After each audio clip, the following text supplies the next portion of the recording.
자, 오늘 전체 그림을 항상 성경을 보려고 그러면 창세기부터 봐야 되거든요. 창세기부터 오늘 하겠습니다. 목차를 펴시기 바랍니다. 목차를 펴셔서 오늘 요한계시록까지 한눈에 탁 요한계시록 들어야 되니까 창세기 관점에서 참 목차를 펴주시면 우리가 항상 시대를 했습니다. 첫 번째 무슨 시대입니까? 창조시대. 두 번째가 이거를 외우지 않으면 아무것도 안 되는 겁니다. 이걸 외워야 됩니다. 잘 보시고 첫 번째 무슨 시대요? 두 번째 저 거기 다 들어주세요. 다 이게 안 되면 여러분 1시간만 투자하면 됩니다. 뭐요? 그럼 평생 편합니다. 1시간 투자 안 하면 예배 시간마다 성경 찾다가 열받고 비기비지고 그것입니다. 무슨 시대? 창조시대, 족장시대. 세 번째가 출애굽 광야시대. 네 번째가요, 가나안 정복합니다. 그 다음에요, 사사시대. 끝나고 나면 통일왕국시대. 끝나면 분열왕국시대. 포로시대. 기억납니까? 포로귀환시대. 신구약 중간사. 그 다음에 신약 들어옵니다. 복음시대. 뭡니까? 마태, 마가, 누가, 요한복음. 그 다음에 두 번째가요, 교회시대입니다. 교회시대. 지금 우리 교회시대에서 바울이 했던 1차, 2차, 3차 전도여행을 마치고 뭐요? 전도 마치고 이제는 바울이 서신서에 끝났다면 거기 디모데 전서, 디모데 후서, 디도서 끝났단 말이야. 이제는 남은 것이 베드로 전서부터 공동서신에 일반 서신에 그래서 야고보하고 베드로하고 요한하고 디도서가 적었던 것이 일반 서신입니다. 고가 요한계시록 남았단 말이죠. 그 다음에 요한계시록 딱 되는 거예요. 그 다음에 이해하시겠죠? 그러니까 성경에는 신약은 세 줄밖에 없습니다. 공간복음사나 역사사나 그 이후 로마서부터 요한계시록도 뭡니까? 요한계시록도 서신서입니다. 그걸 서신서라는 걸 놓치기 때문에 이단으로 가는 겁니다. 서신 특징이 있다 그래서 서신 특징은 하나는 누구에게. 서신서는 읽는 목적이 항상 누구에게. 그 다음에 마지막 언약이 될지어다. 그럼 본론 이야기가 나오는 거예요. 그 다음에 계시록에 있을지어다 축도이 나온단 말이에요. 자, 지금 요한계시록 한 번 더 잡으려고 하고 오늘 그래서 저번 주까지 디모데 전서, 디모데 후서, 디도서가 했습니다. 오늘 한 것이 남은 게 베드로 전서부터 남은 것이거든요. 그래서 여러분 큰 그림을 내가 저번에 봤던데 예수님이 도표하고 바울에서 여기 나왔네요. 539면 여러분이 펴주면 539면을 펴주시면 전체가 이해됩니다. 신약은 요한 도표만 이해하면 됩니다. 신약은 뭐요? 요한 도표. 구약은 너라고 쭉 많은데 신약은 혹시 방송실 539페이지 이거를 탁 올려주 있으면 저거를 만들어놨다 있으니까 올려주시면 좋겠습니다. 시간 흐름으로 본 뭐요? 서신서의 분류 기억나죠? 자, 지금 우리가 보시면 바울의 3차 전도 여행이 끝나고 나니까 AD 54년에 52년에 바울 3전이 끝나고요. 그다음에 54년 네로 황제가 54년에 즉위합니다. 그리고 58년에 바울의 체포가 로마 압송을 되고 60년에 바로 옥중 생활을 했습니다. 거기서 에빌 골몬을 적었다 그랬습니다. 기억나시죠? 그 다음에 로마의 대화재가 일어난 것이 64년입니다. 이거 알아야 됩니다. 64년교에 뭐 일어났다고? 로마가 대화재가 일어납니다. 70년에 뭐 일어납니까? 멸망이 됩니다. 지도 장군이 와가지고. 자, 그렇게 64년경에 이 네로가 불질을 가지고 불이 팔팔 타고 있잖아요. 그 장소가 콜로세움입니다. 아무도 안 눌러내는데 쉽게 말해요. 콜로세움 세우고 불 지른 거예요. 싹 없애버리는 거예요. 동네를 싹 없애버리고 그다 콜로세움 세운 거예요.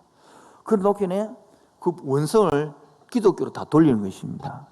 그때 이 밖에 나서 다 순교하는 거거든요. 그때 바울이 67년경에 베드로가 순교하는 겁니다. 그래서 로마의 대화재 있죠. 예? 그때 그때에 후에 풀이 나가지고 디모데전서 디도서를 적고 67년에 바울을 숭배하는 겁니다. 이 개념을 알고 나면 오른쪽 보십시다. 바울 서신은 그리고 디도서 끝났죠. 오른쪽 남은 것이 야고보서는 저 앞에 했거든요. 히브리서 오늘 할 것이고요. 베드로전서, 베드로후서, 요한 1서, 2서, 유사서까지 이거 하고 계속까지 넘어간다는 말이에요. 저번 주까지 했던 게 토요일까지 했던 것이 바울 서신을 끝냈고 이제는 무슨 서신요? 일반 서신. 일반은 뭐냐니까 바울이 거의 다 성인 다 적고 남은 게 야고보, 히브리, 베드로전서, 베드로후서, 그다음에 유다서, 요한 3서인데 저자가 누구냐면 히브리서를 누가 적었냐 그러면 바울로 보거든요. 그거 빼보고 나면 야고보서는 예수님의 동생 야고보가 적었고 그러면 베드로 전후서 1개, 유다서 하나, 요한 1, 3서 하나 3개 빼도 되네. 그 공동체 해봐도 어려운 게 아니라고. 야고보 누구요? 야고보, 베드로, 유다, 요한 네 사람밖에 없는 거라. 이 네 사람이 나머지 다 적었다. 이해되겠죠? 지금 큰 그림을 그리면 지금 큰 그림에 어떤 사람은 맨날 큰 그림을 안 그리고 막 우체다가 세우면 파는 사람이 있거든. 그래 평생 성이 안 보입니다. 오늘 딱 마지막에 창세기 한참 무대왕께 딱 뚫릴 보여 확 뚫릴 보이거든요. 2단에 가도요 뚫어줍니다. 2단 가 뚫지 마. 여기서 뚫으시고 여기서 감 좀 잡으면 좋겠습니다. 베드로전서 598페이지. 베드로전서 누가 적었겠어요? 베드로 적었겠죠. 베드로를 한눈에 보기 전서 인사하고 난 다음에 베드로전서 펴보시기 바랍니다.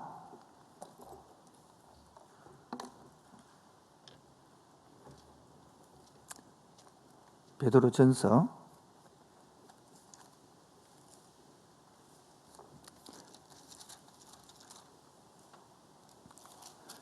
그렇게 빌레몬서가 옥중 서신이 끝나고 나면 히브리서가 나오고요. 그 다음에 베드로 야고보가 나오고 야고보는 했으니까 베드로 전서가 나오는데 베드로 전서도 뭐랬습니까? 서신서를 했죠. 서신서 특징은 항상 또 해봅시다. 또 뭐 까먹었으니까 또 해드릴게요. 1장 1절 시작. 예수 그리스도의 사도 베드로는 자 누가 나오죠? 누가 적었습니까? 누구에게? 본도, 갈라디아, 가파도기아, 아시아, 비두니아, 흩어진 나그네에게 편지 쓰는 거예요. 그리고 2절 끝에 보면 은혜와 평강이 너희에게 뭐다? 이 기부를 했잖아요. 그 다음에 뭡니까? 그 3절부터는 어떤 것은 감사가 나오고 어떤 것은 감사가 안 나오고 이어져서 마지막 베드로 전서 끝에 봐주십시오. 5장 14절에 보면 너희는 입맞춤으로 서로 문안하라. 그리고 그리스도 안에 있는 너희 모든 이에게 뭐가 있을지어다? 평강이 있을지어다.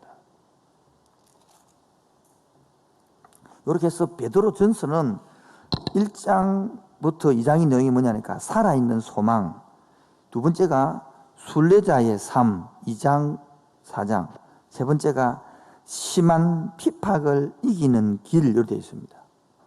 한마디로 말하면 베드로 전서를 왜 그렇게 했느냐 잘 모르겠죠. 오른쪽 페이지 599페이지 두 번째 단락 보면 그러나 사울의 숙청은 오래가지 못했습니다. 예수님께서 다메섹 도상에서 사울을 구원하시기를 부르셨습니다. 그 이름은 바울로 바뀝니다. 그러나 그리스도인들을 향한 핍박은 계속되었습니다. 헤롯 왕은 믿는 자들에게 적이 되었으며 예수님을 메시아로 믿게 된 유대인들은 로마의 다른 영토로 되었습니다. 그러나 네로 시대 시작되자 아까 네로 기억나죠? 되자 그리스도인들을 향한 핍박은 드디어 유대의 지경을 넘어가게 되었습니다. 네로가 로마를 불태웠으며 자기가 원하는 대로 로마를 재건하려 한다는 소문을 돌았습니다. 네로는 시민들의 관심을 자기로부터 다른 데로 돌리기 위하여 속죄양이 필요했습니다. 결국 그 화제를 누구 탓으로 돌려요? 하나님의 백성들을 조직적으로 핍박하기 시작했습니다. 예수님께서는 세상의 환란에 대하여 베드로를 준비시켰습니다. 이제 베드로는 다른 사람을 준비시킵니다. 베드로는 그의 첫 번째 서신을 약 AD 63년에서 64년 중에 네로의 박해 직전에 썼습니다. 그렇게 베드로 전서 내용이 뭐겠습니까? 곧 박해 올 텐데 너희들은 뭐 해라? 그래서 네로는 AD 68년에 죽었는데 그보다 먼저 베드로가 네로에 의해 죽음을 당했습니다. 베드로전서는 이런 환난과 핍박이 임하 죽으십시오. 이런 환난과 핍박이 임하는 그리스도인의 믿음에 대한 의미가 권면의 말씀이 베드로 전서인 것입니다. 이 편지는 신자의 구원, 신자의 순종, 신자의 고난 딱 나오죠. 1장, 2장은 뭐요? 신자의 구원. 2장, 3장은 신자의 순종. 그 다음에요, 신자의 고난, 3장, 5장까지밖에 없으니까요. 이 논제를 정해 나갑니다. 베드로의 기본적인 주제는 죽으십시오. 그리스도의 고난에 대한 답변이에요. 그리스도 고난에 대한 답변. 베드로는 자신의 편지를 읽는 사람들이 전에 없이 큰 박해에 직면할 것임을 알았기 때문에 그들에게 이러한 고난에 대한 하나님의 관점을 전하여 믿음이 흔들리지 않고 고난을 견디게 하는 목적으로 이 편지를 쓴 것입니다. 이해하시겠죠? 좀 다 서시서는 목적이 있잖아요. 예? 그 요한계시록 목적이 뭔데요? 급주려 하는 게 아니단 말이에요. 똑같이 위로해 주려는 것인데 우리 읽고 겁나잖아요. 그래서 목적을 모르니까 성경 못 읽는 거단 말이에요. 이 서신서는 읽어주십시오. 이 서신서는 그리스도를 신자의 표본으로 고난의 때에 소망을 표현하고 있습니다. 그리스도의 고난은 그를 따르는 자들이 옳은 일을 행하기 때문에 직면할 수 있는 고난의 예가 됩니다. 믿음을 위한 개인적인 고난은 또 그리스도인들이 그리스도와 같은 기쁨을 품는 수단이 되는 것입니다. 베드로는 이 세상에서 갖는 신자들의 관계를 언급합니다. 그리고 조화와 참된 자유를 위해 그리스도와 같은 방식으로 순종하라고 호소합니다.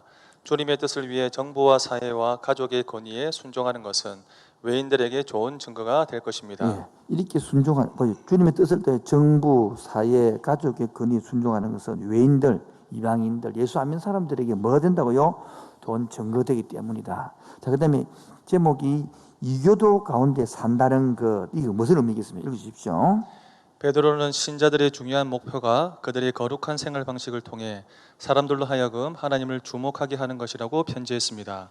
이처럼 신자들은 하나님을 찬양하고 믿지 않는 이들이 하나님께 영광을 돌리게 하며 자신들의 모범을 통해 배우자를 설득하여 그리스도를 믿게 하고 부도덕한 비방을 부끄럽게 만들며 이전의 친구들이 무슨 일이 일어났는가 생각하게 만든다는 것입니다. 그리스도인들은 비록 고난을 당할지라도 세상에서 구속하는 힘이 될 것입니다. 자, 여러분들은 그리스도인 비록 고난을 당할지라도 세상에서 구속될 힘이 되기, 이 말을 이해해버리면 끝나는데 이 말을 이해하려고 성경하는 게거든요.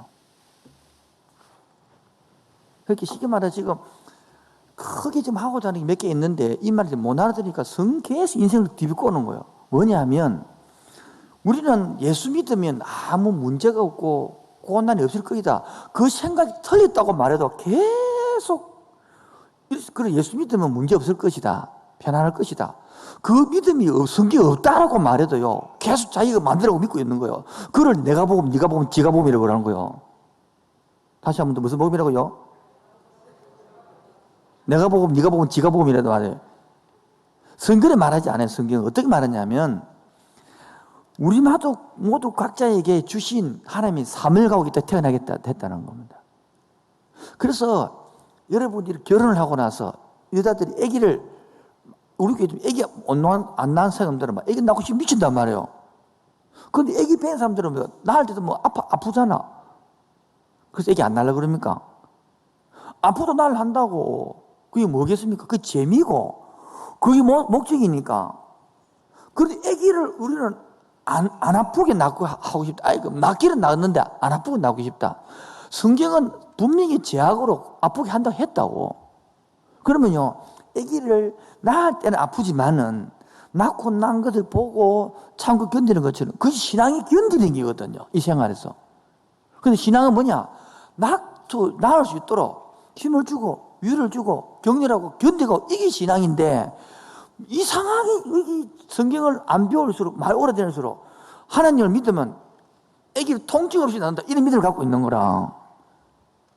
그 성경에 한 개도 없다고 통증 없이 산다. 이 땅에 사는 게 자체가 고난인데 이 땅에 태어나는 것이. 그래서 고난이 아닌 게 뭐 있습니까? 사명으로 살면 고난이 아닌 거예요. 뭐라고요? 내일도 결혼식 있고 10월달도 결혼식 있는데 지금 신랑과 신부는요 아무 고난이 안 돼요. 피곤해도. 그 고난이요 기쁨이지 아닌가? 어디 갔노 신랑? 그거 개념이 그런 개념이 되는 거예요. 잘못 알아들으면 나는 뭐 아무 고난도 그러면 아무것도 안 되는 거라고요. 기본 몇 가지가 있는데 그 창세기 오늘부터 연결할 것인데 하나님의 창조 목적이 뭐냐는 거예요. 이 땅에서 잘 먹고 잘 살아 한 게 아니다. 우리를 부른 것이. 그 하나님의 사명으로 살 때에 이 땅이 힘들어도 이기고 있고 기쁨으로도 갈 수 있고 헤쳐나갈 수 있고 마지막에 그 뜻을 이루는 거예요. 그래서 네가 하나님 만날 때 네 뭐하다 왔는데 물을 때에 그 일 하다가 왔습니다. 이게 사명자라는 거예요. 그리고 일을 할 때에 이 일을 하나님 일을 할 때에 문을 열어주겠다 하나님께서. 바로 그 바울이요. 지금 바울이 1차 전도여행, 2차 전도여행, 3차 전도를 이렇게 다니고 나서 보면 자기 돈 벌어가지고 다닌다면 언제 그렇게 교회 다 짓고 개척하고 이렇게 돈을 지 벌어가지고 언제 하겠어 여기. 단 하나님이 하니까 하나님이 가라 하니까 교회가 만들어지고 사람을 붙이고 이렇게 되어진 거예요. 무슨 말 이해하시겠죠? 여러분 이 길을 걸어갈 때에 그 일을 할 수 있도록 하나님 밀어준다니까. 아멘입니까? 우리는 야 일하면 어렵겠는데 그럼 안 해뛰는 거라. 하나님의 뜻보다는 뭡니까? 쉬우냐 편하냐를 답을 들고 있는 거예요. 저도 개척했었는데 그 개척하면 안 어렵습니까? 그 개척 안 해야 되는 거라. 답이 그래. 결혼하면 안 어려워요. 결혼하면 더 어렵다 그래. 결혼하면 내일 하루 딱 좋다. 그러면 더 어려워. 그럼 그럼 안 해야 되겠네. 그게 아니단 말이에요. 애기 낳으면 더 골치 아프다. 어르신들 캐봤답니까? 안 낳아야 되겠네. 그게 아니다고 좀. 그런데 이 큰 그림을 딱 그리고 나면, 인생이 삶이 뭐냐. 인생이 뭐냐를 딱 알게 된단 말이에요. 그래서 앞에 우리 교회 붙인 나는 누구인가? 나는 어디서 왔는가? 나는 어디로 가는가? 이거 하는 것이 인문학이라. 거기 철학이란 말이에요. 그 넘어가서 기독교 윤리학이 있는 거예요. 그런데 기독교 윤리학을 온 성도가 다 배워야 바깥에 가서 제대로 사는 거란 말이에요. 윤리학을 가르치려면 성경을 알아야 되겠고 철학을 알아야 되겠고 인문학을 알아야 그 다음에 기독교 윤리를 들고 세상에 사람들이 빛과 소금으로 살아간단 말이에요. 지금 빛과 소금으로 삽니까 우리는? 그러니까 맨날 갈등 속에 살아가는 거예요. 이걸 잡아가는 거단 말이에요. 이제 마지막으로 제가 연 것이 기독교 윤리학을 이번 주에 열었어요. 인문학도 열었고. 그래서 윤리학은 1기고 인문학 2기라. 그 안에 이제 더 들어가면 하나님하고의 주인이 누구냐를 따라서 주인이 하나님이 주인이냐, 세상이 돈이 주인이냐, 그게 세계관이 세계관. 그 다음에 하나님 백성이 되었으니까 이 땅이 어떻게 살아갈 것이냐. 그게 가치관이에요. 어떤 가치관에 갖고 사느냐. 그 다음에 세상 사람들 어떻게 사느냐. 이 문화가란 말이에요. 이 문화관, 그 위에 가치관, 그 위에 세계관을 딱 만들어 놔야 이 땅이 세상 사람하고 다르게 살고 빛되게 사는 거예요. 좀 더 구체적으로 좀 더 하면 지금 우리가 평범하게 살고 우리가 막 부인하고 아이하고 막 한 가족 이렇게 3명, 4명 사는다. 별거 없다 치죠. 그러나 삼신 후에 보라고요. 지금 빼라서 일부 우리나라가 공식적인 통계 이혼율이 42.6%예요. 비공식까지 치면 50%는 훨씬 넘단 말이에요. 30년 후쯤 되면요. 우리나라에 건강한 가정 가진 사람이 30%밖에 안 돼요. 아무것도 안 하고 건강한 건 이 상태로만 가도 30후 되면 여러분 고도의 집안이 되는 거라. 아주 높은 집안이 되어 있단 말이에요. 세상 타락하기 때문에. 그런데 왜 그러냐니까 세상은 기준이 없어요. 기준이 없기 때문에 타락하면 흘러 떠내려가도 몰라 그냥. 그리고 기독교는 성경이 있기 때문에 기준이 캐논 잣대이기 때문에 딱 잣대에서 타락하면 타락이 보인단 말이야. 그래서 타락을 하더라도 천천히 타락한. 세상 사람은 다 떠내려가서 낙동강 끝에 가지고 내가 또 바다가 왔네 아는 거예요. 기준이 없으니까. 그 지금부터 이렇게 자꾸 잡아서 해야 그래야 여러분들이 바로 부모님들이 되어야만이 그 가치관으로 자식을 가르쳐야 그 자식이 30살 때쯤 되면 이제 결혼할 때에 진짜 결혼해서 진짜 애를 낳습니다. 우리 사람하고 내가 아무리 해서도 우리 아들들은 벌써 이미 아들 상했어. 마해상에서 뭐 치고받고 싸움해가지고 치고 싸움한 게 아니지만 말로 다투고 하는 거 보고 나니까 우리 엄마 아빠도 장로고 근사했지만은 치고받고 뭐 지기작대기로 펴고 그걸 내가 보고 자라니까 나는 절대 안 패야지. 그래 안 패기만 안 패 아무것도 안 했어. 저 사람한테 왜 손도 안 댔지만은 말로 다 패는 거야. 이제는 그게 이제 넘어가서 아들도 이제 불안하죠. 회복돼서 좋은 아내가 만나서 진짜 그때 4대째가 좀 5대쯤 돼야 기도 기물을 키울 수 있다는 거야. 그래서 지금 열심히 하고 있는 거예요. 다음 세대를 만들기 위해서는 다음 세대가 출애굽 세대, 광야 세대잖아요. 광야 세대 누가 키웁니까? 출애굽 세대가 키우는 거예요. 그 출애굽 세대가 다 돌아가고 광야 세대 만들어서 가나안 땅을 들어간다는 말이에요. 지금 이 그렇게 길게 해서 최하도는 30년, 60년을 봐야 교육이 살아나는 거예요. 그렇게 보고 성경을 공부해야 됩니다. 인생을 그렇게 살아야 되는 거예요. 지금 여러분들이 지금 30살 여러분들이 언제 되느냐? 앞으로 60, 90살 때 되면 내 말이 이해가 확 된다고. 꼭 살아서 이해하시고 같이 말하면 나시겠죠? 그때는 120 산다, 120. 90대부터 젊다, 그때는. 그래서 오늘 이 개념을 바라본다는 거예요. 그래서 크리스찬 지도자들이 가져야 할 지도력 세 가지 원칙. 첫 번째 시작. 억지로 하지 말고 자발적으로 할 것. 두 번째는요. 이권을 따라 일하지 말고 명분과 뜻을 따라 할 것. 세 번째는요. 민주주의 원칙에 입각하되 솔선조음으로 섬기는 자세로 할 것 등을 말해주고 있습니다. 그래서 근신하라 깨어라고 말하는 거예요. 넘어갑니다. 유다서는 딱 한 장이잖아요. 오바다 저바다도 구약이 한 장이었죠. 한 장짜리 성경 있죠. 오바다 한 장, 저바다도 한 장. 근데 유다서도 한 장이고 유다서도 한 장입니다. 유다서 내용은 왜 싸워야 하나, 어떻게 싸워야 하나 딱 두 개 나온 것입니다. 줄거리에 따라 읽으십시오. 이 서신의 기록자인 유다는 예수님과 야고보의 형제였습니다. 그는 따뜻하고 부드러운 심성을 가진 자였습니다. 그가 초대교회의 배교자들이 고의로 교회의 일원으로 남아있으면서 믿음을 거절하고 있었기 때문에 그 정도가 위험 수위에 도달하자 그들에게 자신을 지키라고 하면서 경고적인 선언의 강도를 매우 강하게, 심지어는 예수 그리스도를 부인하며 교회에 나오는 신앙심이 없는 자들에게 엄한 경고를 하고 있습니다. 그래서 이 유다서는 가장 준엄한 내용을 지닌 책 중에 하나입니다. 자, 그래서 그 유다서는 한 장뿐인데 거짓 교사에 대한 경고입니다. 뭐라고요? 여러분 보십시오. 참 느끼기 있잖아요. 바울도 마찬가지입니다. 자꾸 서신서가 뒤로 갈수록 뭡니까? 전부 거짓 교사들 계속 강조해요. 이단 강조해요. 우리 골로새서 하고 있잖아요. 근데 전부 다 거짓 교사들이에요. 지금도 그러면 거짓 교사 가르치기 뭡니까? 물질주의가 거짓 교사요. 공산주의가 거짓 교사요. 이성주의가 거짓 교사요. 과학이 다 거짓 교사들. 그거를 배워가지고 하나님 없이 내 힘으로 잘 살겠다. 자력 종교를 만들어낸다 이거지. 과학이 신이 돼 있잖아요. 지금 물질이 신이 돼 있고. 그런 걸 계속 말하는 거예요. 그래서 유다가 목회하는 공동체에 은밀히 들어온 사람들이 은혜를 세교거리로 바꾸고 그래도 신성을 부인한 이단을 가르쳐 펴들었습니다. 유다는 다루하게 이걸 맞죠. 그래서 오늘날 까만 글자요. 오늘날 읽으십시오. 오늘날 교회 안에도 이런 류의 잘못된 가르침이 많으나 그것에 대해 너무 관대한 자세를 봅니다. 오늘의 교회는 권징을 행하기를 주저합니다. 권징은 당근과 채찍으로 이루어집니다.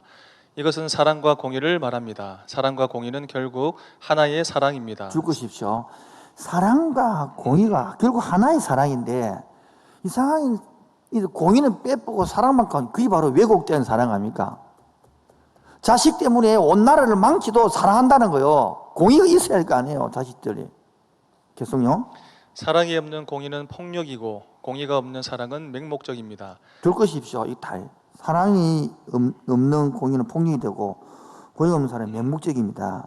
계속요. 채찍이 없는 사랑은 무의미할 뿐입니다. 특히 한국 교회는 공의가 없는 사랑만을 너무 많이 가르쳐오고 있기 때문에 채찍을 행사하는 공의의 권징을 행할 수가 없습니다. 그래서 잘못된 교리가 교회 안에서 공공연하게 퍼지고 있습니다. 우리는 유다서에서 교회 안에서 이단 사설이 퍼지는 것을 얼마나 경계해야 할 것인가를 배워야 합니다. 또한 교회가 바른 가르침은 권장하고 잘못된 가르침은 징계하는 권징이 살아있는 교회가 되어야 한다는 것을 배웁니다. 저는 이 권징이 살아있는 교회가 되어야 되는 건데 우리 전체 할 일이지요. 그러니까 교인이 성숙하지 않으면 권징을 할 수 없어. 삐게 가쁘는데. 집에서도 마찬가지입니다. 머리 해보면 집 나가보면 머리 못 물어요. 집 머리 하는 순간 집 가출해 버는데 거기나 교회에서 권징하면 다른 게 가쁘는 거나 차이가 뭐 있어요? 그래서 지금 중요한 것은 부모가 자식을 사랑하는 것도 중요하지만은 건강하게 사랑해야 되죠. 어떻게 사랑해야 된다고요? 이 대한민국은 이 시점에 배워야 될 겁니다. 어떻게 자식을 사랑한다고요? 건강하게 사랑해야 된다고요. 이 나라 전체가 이 시점에 온 국민들이 배워야 될 겁니다. 건강하게 사랑해야 된다는 거예요. 외국계 사랑이 아니다고요. 그다음에 베드로 후서 나오죠. 베드로 후서는 1번째 우리가 잘 아는 토양으로 참 지식 1장이고 2장은 거짓 교사들이 2장이고 3장은 확신한 미래의 약속입니다. 줄을 따라가 보면 거짓 교사와 그들의 타락한 교리에 대하여입니까? 경고하기 위해 쓴 것입니다. 오른쪽에 넘어가서 거기 첫 번째 단락에서 밑에서 6번째, 5번째 보면 그래서 AD 63년에 64년경 베드로는 동일하게 보배로운 믿음을 우리와 같이 받은 자들에게 편지를 보냅니다. 그것이 마지막 편지입니다. 전설에 따르면 AD 64년경에 베드로는 한때 모른다고 부인했던 그 주님을 위하여 십자가에서 자기는 똑바로 못 죽는다, 거꾸로 죽겠다, 그래서 진짜 죽었다 합니다. 이 전설에 나오는 고향입니다. 이 성경에 이런 거 없습니다. 외경, 위경, 가경 거기에 나오는 것이는 베드로는 자기 하나님을 아는 지식과 은혜 안에서 진정으로 자랐다는 것입니다. 베드로후서는 세 부분입니다. 첫 번째 시작 그리스도인의 성품 배양, 두 번째는요 거짓 교사들에 대한 책망, 그 2장이다 말이에요. 3장은 그리스도의 재림에 대한 확신입니다. 확신. 베드로는 독자들이 그리스도의 성품을 배양할 때 믿음과 하나님의 말을 쓰면서 발견한 진리에 관한 지식 안에서 자라간다고 강조합니다. 특별히 성경은 신뢰할 만하다고 강조하는 것이죠. 그래서 이곳 말 인정하죠. 1장 21절에 오직 성령의 감동하심을 받은 사람들이 하나님께 받아 말한 것이라고 말한 것이죠. 그리고 교직 교사들에 대하여 베드로 책망은 그들이 부도덕한 생활, 무익하고 파괴적인 가르침, 확실한 하나님의 멸망과 심판을 묘사하고 있습니다. 그래서 주님이 재림에 대한 베드로의 강조는 거룩한 심판까지라는 것을 부정하는 거짓 교사들에게요 그렇지 않다라고 말해주는 것이 베드로 후서 내용입니다. 자, 넘어갑니다. 히브리서를 우리 묵상한 지 끝난 지 얼마 안 되죠? 전혀 의미 없습니까? 묵상한 지 몇 달 전에 묵상했잖아요. 묵상 안 했습니까? 분위기가 왜 이렇죠? 이 보십시오. 묵상을 안 한다니까. 묵상 하나하나 얼마나 도움이 되는지 몰라요, 그것들이. 여러분, 막상 얼음에 딱 부딪히면요, 뭐요? 나중에는 조그마한 얼음은 위로가 되겠지만 큰 얼음 부딪히고 나면 아무 누구도 위로가 안 됩니다. 제 말 알아듣는 게 복입니다, 여러분. 다시 이야기합니다. 큰 얼음 당하면요, 어느 누구도 위로가 안 됩니다. 남편도 아내도 위로가 안 됩니다. 큰 얼음 당하고 나면. 그때 여러분, 그때 본성이 나오는 겁니다. 그때 말씀이 있어야 이게 나갑니다. 아멘입니까? 그때 말씀 없으면 퍽퍽 다 쓰러집니다. 그냥 제발 여러분 앞으로 인생 살면서 어려움 많습니다. 이해하지 못할 어려움이 생깁니다. 그때에 말씀이 기초되어야 딱 이게 나오는 거예요. 그때 맨날 찬양만 하고 막 오레라에서 카모라에서 막 오뎅 짬뽕 오뎅 했던 사람들은 못 일하고 말씀을 딱 들고 하나님의 사랑을 체험을 가지고 언약을 붙들고 하나님이 언약의 백성을 죽이겠느냐. 하나님 하신 말씀이 있지. 딱 그렇게 기억해야 이기간다 이 말이에요. 지금 히브리서는 딱 세 가지로 나누면 하나는 1장부터 7장에 예수님이 더 나은 천사보다 더 낫고 제사장보다 더 낫다 그걸 말한 것이고 그 다음에 8장부터 10장까지는 갈보리 이야기예요. 그래서 더 나은 예수님이 대사장보다 나서 이 대가를 치러놨다. 그래서 옛날에는 맨날 양 잡아야 되는데 단번에 드린 제사로서 한 방에 끝냈다는 것이고, 세 번째는 이것을 믿음으로, 이 예수님을 믿음으로. 그래서 히브리서 11장 믿음의 장 기억나죠? 그렇게 되는 거. 이 예수를 믿음으로 된다는 거예요. 그리고 간단히 히브리서 딱 조약을 하면 될 것입니다. 줄거리를 제가 시간이 이제가 읽지 않고 그러니까 저번에 막 했기 때문에 넘어가라는 거예요. 천사보다 뛰어나신 예수님 기억납니까? 모세보다 뛰어나신 예수님 기억납니까? 그분이 그 예수님이다 나타내는 거예요. 근데 그 예수님이 단번에 죽었고 영원한 제사장이 되었다는 거예요. 그게 8장 10장이 아니고. 그 다음에 11, 12, 13은 믿음의 장. 믿음은 바란 것들을 실상이 라고 믿음으로 10장 내용이 나온다. 자, 그 다음에 히브리서 저자는 누굴까? 그래서 밑에 세 번째 히브리서 저자는 오직 하나님만이 아신다. 넘어가도록 하겠습니다. 자, 오른쪽으로 605페이지 본서의 수신자를 정리해 보면 그리스도를 직접 눈으로 본 사람들의 간증을 통해 믿게 된 자들이었습니다. 그들은 신앙의 초보자들이 아니었으며 복음에 굳게 선 믿음으로 지금까지 고난을 잘 이겨내왔습니다. 그러나 불행하게도 이들은 들으십시오. 듣는 것이 뭐하므로? 야, 저 옛날에 내가 이 말을 몰랐는데 요즘에 대해서 깨닫습니다. 듣는 것이 둔하다는 말을. 안 들리더라고. 내 피에 딱 박혀 있으니까 안 들리더라고. 종종 제가 10대 버스 가면 차를 안 가지고 가면 지하철 타고 가잖아요. 지하철 타고 가면 제가 부산역에 내려야 되는데 뭐 책을 읽다든지 뭐 꼬고 들어가면 여기는 자갈치 여기는 자갈치 이러면서 눈이 번쩍 떠. 야, 인생이 젊으면 그렇더라. 제가 보니까 하나님이 그렇게 말해놓고도 해도 안 들리는 거예요. 두 번째는 못 알아들었어요. 내가 이사를 하면서 이쪽으로 안락동에서 마치 이사를 하면서 책 정리를 하다 보니까 옛날에 내 그 설명서를 적나 보니까 어느 목사님이 막 말하는 걸 내가 적어놨어. 용적률, 용평률, 금평률, 간리, 하나도 내가 이 단어조차 못 알아들으니까 그 말이 무슨 말인지를 보니까 밑에다가 날짜 적어놨는데 보니까 옛날에 지나니까 하나도 몰랐던 거예요. 이제 짓고 나서 보니까 용적률인지 금평률인지 뭐 자연 녹지인지 자연인지 허가가 어떤지 뭐 평수가 어떤지 막 금평률이 어떤지 이런 거 알아듣는 거지. 그처럼 못 알아들으면 이래.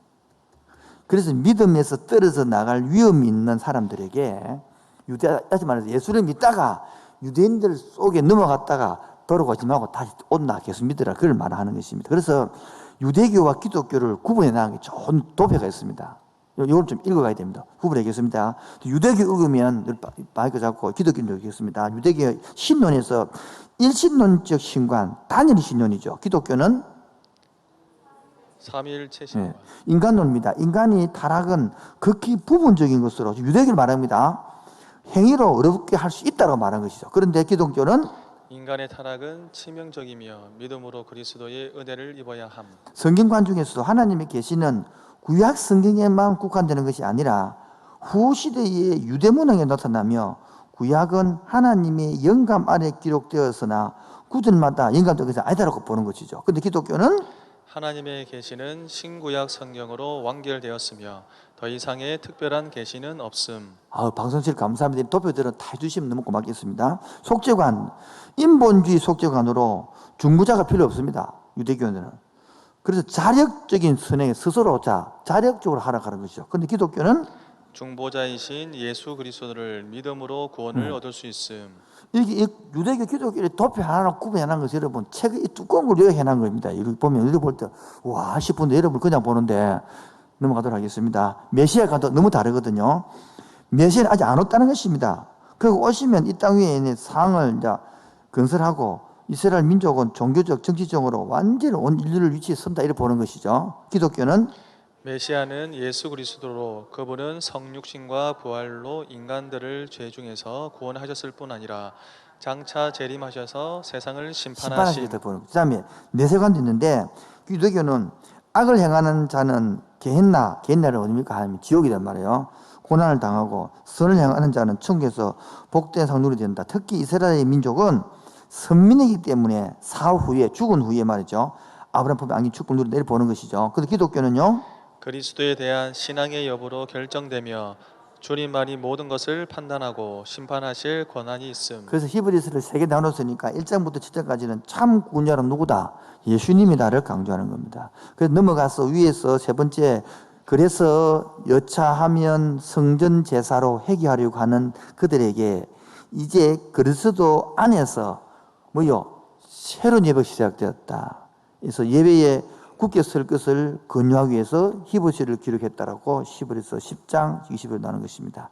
그 단락 끝에 보면 밑에 두 번째 끝날 끝에 이제 구약의 그림자의 예배 방식은 뭐 되고 철폐되고 예수님을 구속을 찬양하는 전인적인 예배가 시작되었다. 다 같이 그러므로 시작. 그러므로 우리는 예수로 말미암아 항상 찬송의 제사를 하나님께 드리자. 이는 그 이름을 증언하는 입술의 열매니라. 오직 선을 행함과 서로 나눠주기를 잊지 말라. 하나님 이 같은 제사를 기뻐하시느니라. 이 같은 제사를 기뻐한단 말이죠. 그 다음에 이제 예수 그리스도와 우리를 위한 대제사장, 그렇게 예수님하고 대제사장 구분하는 거예요. 구약의 대제사장이잖아요. 한번 보겠습니다. 신분입니다. 방송실 나와니까 이름 적겠습니다. 제가 대제사장 여러분 예수입니다. 신분은 대제사장이 되는 종기는 사람이 스스로 취하지 못하고 하나님이 부르심으로 된다. 근데 예수님 그리스도는 예수 그리스도께서 대제사장이 되신 영광도 스스로 취하신 것이 아니라 하나님의 말씀을 따른 것이라. 예. 그 다음에 성품을 보시면 대제사장이 무식하고 미혹한 자를 특히 용납할 수 있는 것은 자기도 연약함에 휩싸였기 때문이다. 예수 그리스도는 예수님은 우리 연약함을 동정하지 못하실 이가 아니요 육체에 계실 때에 심한 통곡과 눈물을 가졌던 분이셨다. 아하, 구약에 있는 대제사장이 신약 예수님 모형이 되는구나. 이해하시겠죠? 근데 히브리서를 알기 위해서는 3대 동사를 알 수 있다. 하나는 예수를 깊이 생각해라. 두 번째는 예수님을 바라보자. 세 번째는 그에게 나아가자. 우리도 지금 골로새서 우리가 3장 묵상할 때도 동사 세 가지하고 위를 것을 찾으라 명령. 두 번째 지체를 죽이라. 세 번째 옷을 입으라. 명령 세 가지를 갖고 찾아내는 거예요. 똑같이 이런 식으로 찾아내는 방식이 있다 이 말이죠. 자, 안식에 들어가기 힘쓰라. 밑에 세 번째 또한 안식에 들어가기 힘쓸지니라고 했는데 여기서 하나님 나라를 상속받아 누릴 안식을 소망하면서 하나님의 뜻이 이루어지도록 열심히 살아가는 뜻이 바로 안식이라는 뜻입니다. 그 다음에 멜기세덱이 아론보다 더 큰 제사장인가 이런 것들은 여기 신분 보겠습니다. 같이요. 자, 돕혀 보겠습니다. 읽어주십시오. 신분. 멜기세덱은 시작도 없고 자, 마이크 읽으면 되니까요. 끝도 없는 신분을 갖고 있다. 예. 아브라함과 멜기세덱 관계는 레위 또는 아론의 조상인 아브라함은 멜기세덱에게 예물을 드렸고 멜기세덱은 아브라함의 축복을 했는데 낮은 자가 예물을 드리고 높은 자가 축복을 하는 법이다. 예. 시간적 우선성은 멜기세덱은 레위보다 훨씬 먼저 활동했다. 예. 대제사장의 조건은 아론의 반차를 따르는 대제사장은 맹세 없이 되었으나 멜기세덱의 반차를 따르는 예수님은 맹세로 되셨다. 히브리서를 공부하신 분들은 눈이 번쩍번쩍 뜨이는 내용들입니다. 넘어가서 앞에는 예수님이 뛰어나던 그리고 두 번째 8장부터 13장까지서 갈보리와 신약이죠. 이거 별칭이 있다면 신약의 구약이 히브리서거든요. 또 그 사부로 들어가면 신약의 레위기가 뭐라고요? 히브리서라는 거예요. 거룩하지 못한 인간이 거룩하신 하나님을 만나는 것을 불가능하잖아요. 그런데 제가 있는 상태에서는 하나님을 만나는 것이 오히려 화가 됩니다. 그러므로 하나님은 레위기를 통하여 엄격한 희생제사를 드려 허락했습니다. 그러나 동물의 피로 드린 희생제사는 인간의 죄를 완전히 없앨 수 없었습니다. 그래서 필요할 때마다 동물을 잡아 제사를 드렸습니다. 하지만 신약에는 온전한 제사법이 등장합니다. 그것은 예수님 자신이 뭐 돼요? 죽으십시오. 자신이 제물이 되어서 인간의 죄를 완전하게 없앤 제사, 즉 단 한 번으로도 영원한 효력이 있는 제사, 영적 단번 제사인 것입니다. 그러기에 히브리서는 사람이 하나님을 직접 만날 수 있게 된 제사법을 언급하는 신약 속의 예배를 할 수 있는 것이죠. 그 다음에 히브리서 19곳에서 레위기를 간접 인정하고 있고요. 특히 이 9장을 보면 16장하고 똑같아. 시기 보면 거의 다 제사법과 이런 것들이 그대로 나와 있고요. 그래서 예수님은 최언약의 중보자가 됩니다. 여러분 밑에 보면 대제사장과 예수의 차이점을 적어놨습니다. 죄의 유무에 의해서, 제사의 성격에 의해서, 제사장의 반차에 의해서, 섬기는 공간에 의해서. 본가 보시면 대제사장은 땅에 있는 성소죠. 예수 그리스도는 하늘에 있는 성소가 되고요. 속죄를 위한 제물의 피에 보면 염소와 항소와 수송아지 피, 온전한 속죄 이루지 못하지만 예수 그리스도는요, 예수님 자신의 피로서 완전 속죄 이루셨다라고 말한 것입니다. 집에 가서 읽어보시고 10장에 보면 그리스도의 제사가 더 뛰어난 제사임을 언급하는 것입니다. 왜냐하면 율법 아래의 제사들하고 그리스도의 제사 비교해놨거든요. 그래서 10장 1절부터 4절 이야기고요. 10장 5절부터 18절 구분해놓은 것입니다. 남겨진 제약들과 제사 이렇게 해서 이거 딱 정리해놓은 것이니까 읽어보면 됩니다. 그 다음 마지막에 현 세 번째가 히브리서는 믿음을 이야기하면서 참된 믿음이 뭐냐, 믿음의 전당 해가지고 밑에 보면 믿음의 본보기 있죠. 예? 네. 1절부터 3절은 이렇게 한 장으로 딱 정리해놓은 거 아닙니까? 아닌가요? 너무너무 잘 해놨기 때문에 넘어가면 되겠죠. 자, 그 히브리서의 5가지 근면 읽으십시오. 첫 번째는요. 아니, 방송 진행이 됩니다. 히브리 독자들은 히브리서의 독자들은 영적 미성숙으로 인해 다시 육신적 상태로 되돌아가려는 배교의 위험에 처한 성도들이었습니다. 그렇게 될 경우 그들은 하나님의 징계를 자초하는 것이며 그리스도의 심판대에서 그들의 상급을 잃게 될 것입니다. 히브리서 저자는 성도가 신실하지 못한 삶을 살 때 그의 영적 생활이 어떻게 파멸되는지를 경고하고 있습니다. 예, 다음. 성도가 신실하지 못할 때에 영적 생활이 무너지거든요. 그걸 적어놨단 말이에요. 자, 보십시다. 2장에서는 소홀히 함으로 말씀에서 뭡니까? 떠나. 제일 중요한 말씀에서 떠나. 말씀이 귀에 안 들어온다는 거예요. 그럼 두 번째는 뭡니까? 마음이 강팍해집니다. 그 말씀 의심스러워집니다. 세 번째는요, 나태함으로 말씀이 무뎌지고, 나중에 네 번째는 완강으로 말씀 없이, 그까지 뭐 잘난 그거를 선도되는 거예요. 다섯 번째는 듣기를 거절함으로 불순으로 가버린 겁니다. 이 단계를 적어놓은 겁니다. 대단하죠? 이런 것들을 정리해놓은 것들이 제기니까 다음에 이거 설교하면 되거든. 그냥 그대로요. 넘어갑니다. 이보다 더 좋을 수는 없다. 읽어주십시오. 예수님은 이전보다 더 좋은 계시, 위치, 제사장직, 언약, 제사, 능력을 제시하십니다. 히브리서 저자는 독자들이 기독교를 버리고 옛 유대교 체제로 돌아가는 것을 막기 위해 이러한 주제를 전개하고 있습니다. 그렇기에 이보다 나은, 더 좋은 이란 표현이 자주 사용되고 있습니다. 또한 다양한 대상과의 비교를 통해 예수 그리스도가 가장 뛰어나신 분이심을 증거합니다. 아래 도표는 점점 더 좋아지는 것을 보여주고 있습니다. 자, 그래서 1장, 2장 밑에 보세요. 예수님은 천사, 선지보다 뛰어나다 그 말이고요. 3장, 4장은 모세와 여수보다 예수님 뛰어나다 그 말이고, 5장, 7장은 아론 제사장보다 뛰어나다 그 말이고요. 8장, 10장은 예전보다 더 좋은 그리스도. 그 다음에 11장, 13장은 믿음의 본이 되는 그리스도. 이게 지금 이 다 듣고 나니까 히브리서가 요약 다 되죠? 된다 해주이소.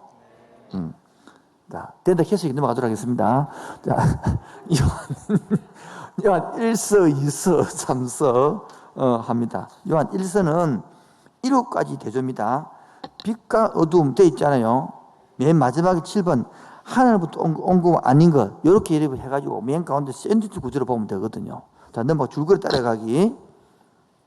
교회가 처음 시작할 때 초대교회에 개종한 유대교도와 이방 신자들이 그들이 전에 가졌던 믿음에 관한 이론들도 기독교 신앙에 변질시키려 했습니다.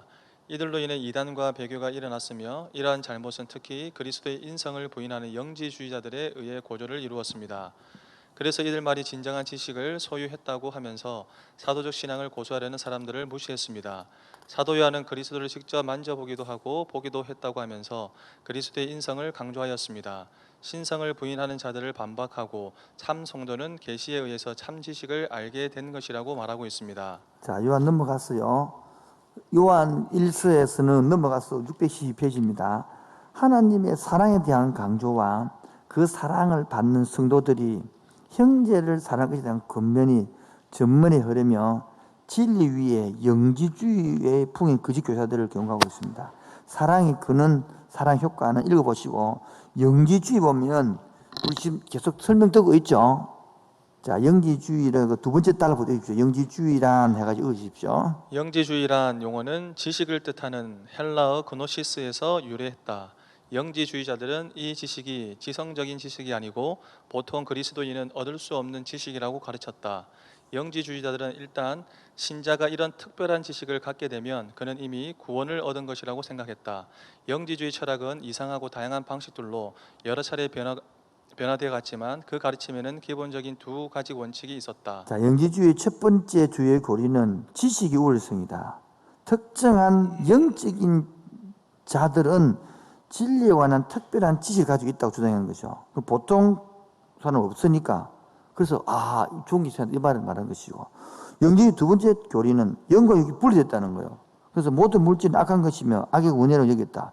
영은 선악며 물질은 악하다. 그래서 오염되지 그래서 해야 된다고 가르치는 것이고, 세 번째가 가연설적 영지주의자들은 인성을 보여요. 왜냐하면 예수님이 눈이 안 보이게 오고 눈이 안 보이고 그러니까 예수님이 눈에 보이고 손에 못이 박히고 살았다 하면 안 된단 말이에요. 그런 게 있어 문제가 된 것이죠. 그래서 오른쪽에 보면 참 신자와 무슨 신자, 참 신자 구분해 주죠. 즉 세 번째 줄 보면 즉 한 교회 안에서도 참 신자와 그 신자들이 함께 걸을 수 있다는 의미입니다.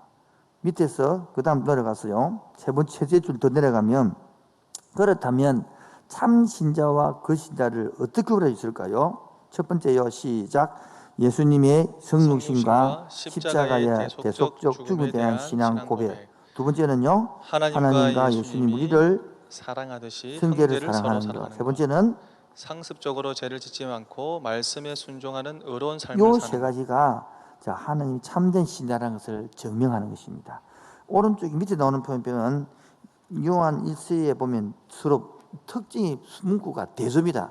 이렇게 어두움과 빛, 거짓과 진리, 옛 계명과 새 명령, 미워한 것 이렇게 대조표 해놓은 것을 적어놨으니까 읽을 때 이렇게 되면 쉽다라고 이해하실 것 같습니다. 요한 1서 다 했습니다. 요한 2서 넘어갑니다. 요한 1서는 이거 요한 2서도요. 몇 장입니까? 몇 장? 한 장이죠. 그래서 반갈라서 실천적이면 교리적이면 왜? 거짓 교사들을 모르고 받아들이면 진리에 대하여 이제 헷갈리니까 알고 예수님 육신적으로 오신다 그러면서 그게 현혹되지 말라. 그 말이 바로 요한 2서 내용입니다. 요한 3서는 거짓 진리와 사랑에 대한 섬김이 있고 두 번째는 그만과 다투는 악입니다. 줄거리 따라가겠습니다. 중요하기 때문에 읽어주십시오.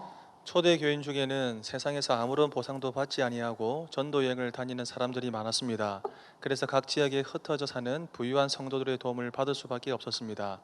디오드레베라는 인물이 있는 그 교회에서는 이 사람이 대단한 권력을 행사하고 있었습니다.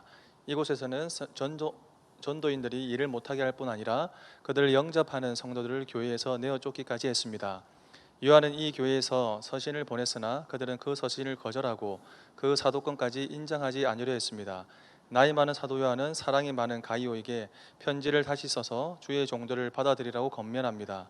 또한 후에 그 교회를 방문할 때 핍박자를 엄히 대할 것을 말하고 있습니다. 이 서신에는 다음과 같은 세 인물이 등장합니다. 첫째, 가이오는 친절하고 너그러운 인물로, 디오드레베는 교회의 일을 맡았지만 교만하고 오만한 자로, 데메드리오는 모든 사람에게 칭찬을 받는 자로 등장하고 있습니다.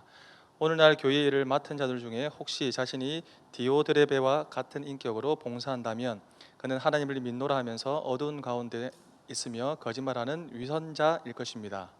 예. 자, 근데 요한 3서가 한마디로 개인으로 해서 그 디오드레베 같은 경우는 그 어떤 면이니까 그 교회 장로 같으면 되는데 자기 마음대로 사람을 좋고 싫고 평가하고 이런단 말이죠. 조심해라 그러고 오히려 데메드리오는 칭찬하고 그렇게 아주 개인적인 편지를 보내서 분위기를 파악할 수 있는 것이겠죠. 여러분이 이게 추천사가 되겠어요? 조심해라 이러면 되겠어요? 생각하면 제가 편지를 보냈는데 누군 조심하시소. 이 사람 조심해야 돼. 이렇게 편지를 쓰는 사람이 있고 그 집사님 참 고통스럽습니다. 괜찮습니다. 유래 주소. 이런 어디 속할 거냐 이 말이겠죠. 넘어갑니다. 이제 드디어 자, 종말로까지 왔습니다. 요한계시록 펴주십시오. 지금 9시 26분인데 9시 한 10시 10분까지 하면 요한계시록 끝낼 수 있습니다. 그리고 한 20분 잠깐 기도하고 받을 것인데, 아까 물었죠. 요한계시록은 어떤 서신의 어떤 형이라고요? 편지라 그랬습니다. 편지는 항상 누구에게 나오죠? 찾겠습니다. 요한. 이것만 알아도 안 속습니다. 요한계시록 1장 1절 시작.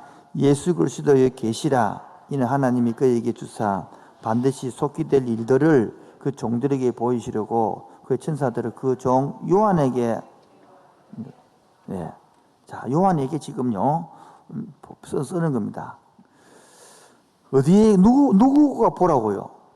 4절에 7 교회에 편지하노니. 듣기 위해서 편지한다고. 그 다음 인사가 나오거든요. 자, 그래서 요한계시록을 하기 위해 좀 옆에다가 적으십시오.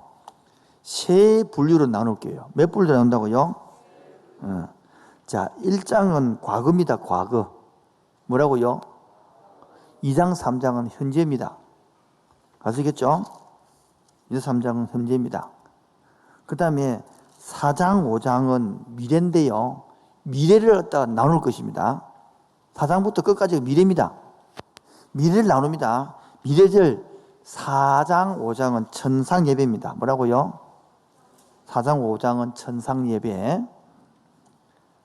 그 다음에 6 적어주고 7인 369, 36 하면 9, 7 나팔, 15, 7 대접. 이거 끝입니다. 이거만 하면 됩니다. 너무 빠릅니까? 369, 369 나오죠? 6, 7인 이야기, 7인. 9이니까 7 나팔. 15장, 7 대접이 나옵니다. 7 대접. 그 다음 7 대접 다 불고 나면 17, 18 해가지고 바벨론 멸망이 되거든요. 나팔을 불고 나면 17, 18 바벨론 멸망이 됩니다. 그 다음 19장에 그리스도가 다 재림하는 거죠. 이제. 20장은 천년왕국이 이루어지고요. 21장, 22장은 새하늘과 새 땅, 신천지가 만들어지는 겁니다. 자, 여기서 큰 게 속을 여러분 쏙는 것이 뭐냐면, 자, 어려운 것이 왜 어렵냐면, 읽다 보면 7인, 7 나팔, 7 대접이 나오죠. 나온대죠. 나오죠. 6장이 7인을 뗀단 말이에요. 인을 뗀다는 것은 이렇게 두루마리 해놨으면 이 딱딱 붙여놨어. 다 떼야 열리는데 이게 한 장 떼 열려가는 거라. 그래서 7장 내용은요, 6장이 다 끝나. 한 개 남겨놓고 7장이 열리는데 그게 14만 4천이라는 거예요. 그 7장을 갈로로 묶어야 돼. 자, 그러면 6장하고 7장을 갈로 묶고 9장 헷갈리네. 성경책 보기 빠르겠네. 쉽게 말하면 7인, 7 나팔, 7 대접은 이 땅에서 일어나는 문제예요. 아시겠죠? 그 갈로 묶는 것은 7장, 8장, 그 다음에 10장 쭉 나오잖아요. 여기 그 위의 것들은 하늘나라 우리의 세상입니다. 밑에 7 나팔 걱정할 필요가 우리 거이 아니니까. 오케이입니까?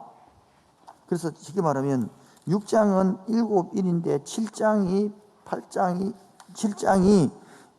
입만 된 사건이고 8장이 또 뭡니까? 7 나팔이거든. 7 나팔. 8장 9장이 그 다음에 10장은 또 갈로 오래 되거든. 갈로 어디까지? 14장까지. 이 갈로 2개 때문에 어려운 겁니다. 자, 그래서 무슨 말 천천히 하겠습니다. 과거, 현재, 미래 나왔죠. 미래에서 4장, 5장은 뭐예요? 천상 예배. 그러면 미래에서 7인이 6장, 7장은 갈로, 8장, 9장은 뭐요? 7 나팔, 10장부터 14장까지는 갈로, 15장부터 쭉 나오고 끝나가는데 이 제일 어려운 것이 7장하고 10장부터 14장의 내용이 어렵다는 겁니다. 그런데 문제는 10장부터 14장은 우리에 관계된 것이 난 거고 밑에 7부터 쭉 나오는 것들은 불신자들이 당하는 것입니다. 그런데 이단들은 어떻게 주장하느냐? 여기서 헷갈리는 겁니다. 이단들은 이렇게 주장합니다. 어떻게 주장한다고요? 다시 합니다. 이 말, 둘이 붙어드는 거예요. 우리가 신앙생활을 잘해서, 뭐요? 잘해서 하면 일곱 인, 일곱 나파, 일곱 대접을 환란의 이 후 3년 반, 전 3년 반인데 후 3년 반이거든요. 할 고통을 안 당하고 미리 휴교를 한다는 거라. 미리 휴교를 해가지고 하늘에서 만나는 다 만나는 거, 재림 만나는 것인데 신앙을 똑바로 못하고 이심심 졸고 있고 그러면 일곱 인, 일곱 나파 대접을 고난을 당한다는 거야. 그래서 이긴 자만이 하나님 올라온다는 거라. 그렇게 속이면 딱 금나가 따라 한다니까. 그게 이단이 한 소리다. 절대 안 그렇습니다.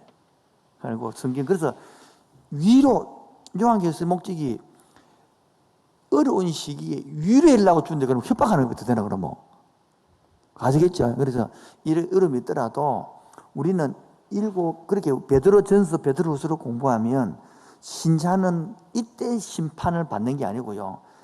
우리 생활 속에 심판을 다 받습니다. 여러분 자식들을 키울 때 뭐다 갖고 팍죽이 쁩니까? 잔소리를 계속 하는 겁니까? 내가 말이 빨랐나요? 자식 키울 때에 잘못하면 잔소리를 계속합니까? 뭐 하나 더 확 죽이 쁩니까? 똑같은 원리란 말이에요. 그래서 우리는 신자들은 이런 요한계시를 심판당하는 게 아니고 불신자가 당하는 것이고 우리는 살아있을 때에 지금 잘못하면 혼내고 지금 받아주고 안아주고 하는 것이란 말이지 우리가. 그래서 이것들을 보고 겁낼 게 아니고 우리는 보고 오히려 기뻐. 왜? 그렇게 말하는 것들이 드디어 당하네. 이래야 되는데 여러분들이 일곱 나팔 주인공이 되어 있고 일곱 대접의 주인공이 이러니까 막 미치 부르는 거 완전히. 요한계시 다 한 거야. 큰 그림 다 그린 거야. 그래서 이제 해석부터 관제까지 조금을 설명을 하면 줄거리 따라가게 읽어주십시오. 요한계시록의 원래 목적은 1세기 말 일곱 교회로 대표되는 초대교회 교인들이 극악한 박해에 직면해 있을 때 그들에게 새 하늘과 새 땅의 소망을 품어 박해를 견디도록 격려함이 있었습니다. 예, 이 일곱 피팍 때에 박해에 직면해 있을 때에 새 하늘과 새 땅의 소망을 품으면서 박해를 뭡니까? 견디가도록 적은 것인데 더 일곱 번 시험대로 보면 안 되잖아요. 개성요? 극심한 시험을 이기는 자에게는 새 하늘과 새 땅에서 축복을 누리게 된다는 비전을 보여주어 그들로 하여금 인내하게 합니다. 이런 극심한 시련은 말세에 하나님의 악에 대한 심판이 진행되며 하나님은 반드시 승리하여 악의 세력은 무적행으로 영원히 멸망하며 하나님 나라가 최종적으로 그리고 온전히 회복되는 것을 보여주는 것이 계시록이 쓰여진 이유입니다. 네, 요한계시록은 인간의 역사에 대한 하나님의 계획을 요약해요. 오래전에 천지 창조에서 시작된 일들이 이제 중요합니다. 천지 창조. 이 관점에서 봐야 됩니다. 이제 요한계시록은. 아시겠죠? 지금 이걸 하려고 달려온 겁니다. 까먹지 말라고. 제가 지금 말한 게 아니라 천지 창조했던 창세기 1장, 2장, 3장 관점에서 요한계시록을 봐야 된단 말입니다. 그런데 누가 까먹으니까 하도 이해가 안 되는 거예요. 그래서 다시 여러분 쉽게 말해서 이제 1장, 2장, 3장 그 관점에 여기서 딱 봐보고 확 들어온단 말이에요. 여기 집중했어요. 요한계시록은 인간의 역사에 대한 하나님의 계획을 요약하고 있습니다. 오래전에 첫 창조에서 시작된 일들이 궁극적으로는 새 창조에서 완성됨을 보여주는 것입니다. 그것은 하나님 나라인 최초의 에덴이 망하게 된 배후 세력인 사탄을 박멸하고 그 에덴을 다시 회복하는 새 하늘과 새 땅은 바로 하나님 나라의 완전한 회복을 말하는 것입니다. 그리고 봐요. 이 하나님이 원래 했던 에덴 동산을 회복시키기 위하여 사탄의 세력을 멸망하는 그 내용을 적어놨는데 그걸 보고 무서워해 보면 그건 무지하고 그러면 이해하시겠죠? 그래서 보면 이것이 영적 전쟁입니다. 계속요. 사실 이 영적 전쟁은 창세기 3장 15절에서 이미 선전포고가 된 것이고 예수님이 오셔서 십자가를 지심으로 이미 승리를 쟁취한 전쟁이고 말세는 그 최종 승리를 향한 마지막 정리 단계의 싸움이 진행되고 있음을 보여주는 것이 계시록의 목적입니다. 사탄은 그 마지막 때의 발악을 하고 있는 것일 뿐입니다. 이런 맥락에서 요한계시록은 축복을 담고 있는 책입니다. 예, 축복해주는 책이고 위라는 책인데 여러분 잘못 읽으면 겁나는 책 이라고 막 겁주는 책, 협박 공갈책으로 그래 이단들이 가르치고 있으니까 그래 하는 게 아니다 말이에요. 여러분 읽고 위로가 돼야 됩니다. 위로가 안 된 사람은 성경 잘 모르는 이런 사람들이래. 계속요. 또한 이 책은 역사가 주님의 이야기인 것, 곧 인간사는 승리자이신 그리스도의 손 안에 있음을 보여줍니다. 이 책을 잘 공부하여 우리는 예수님이 다시 오시는 때를 예비하기 위해 격려를 받아야 하며 섬기도록 영감을 받으며 정결한 생활을 할 수 있도록 능력을 받아야 합니다. 요한계시록을 의미하는 레보루션은 원래 벗기다 또는 폭로하다라는 의미를 갖고 있습니다. 그런데도 사람들은 요한계시록에 사용된 많은 상징들로 인해 그 내용이 가려지고 닫혀 있다고 여깁니다. 이 때문에 어떤 사람들은 이 책을 공부해서는 안 된다고 주장하기도 합니다. 종교개혁자 칼뱅이 대표적인데 그런 요한계시록 주석을 의도적으로 집필하지 않았습니다. 반면에 지나친 확신을 가지고 요한계시록이 상징적으로 쓰인 모든 것을 이해할 수 있다고 주장하는 사람들도 있습니다. 이것은 수많은 이단이 요한계시록으로 인해 나타나는 이유이기도 합니다. 사실 요한계시록에는 신비하고 알기 어려운 것들이 많이 있습니다. 때문에 한낱 미래에 대한 호기심을 충족하기 위해 접근하면 위험합니다. 그렇다면 우리가 취할 바른 태도는 무엇인가?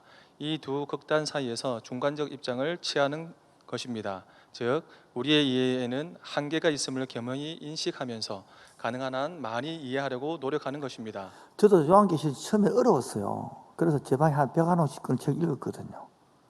자꾸 읽고 그 요한계시록 읽어가지고 모르겠고 지금은 창세부터 이렇게 사다 보니까 어느 순간 이해가 되는 거예요.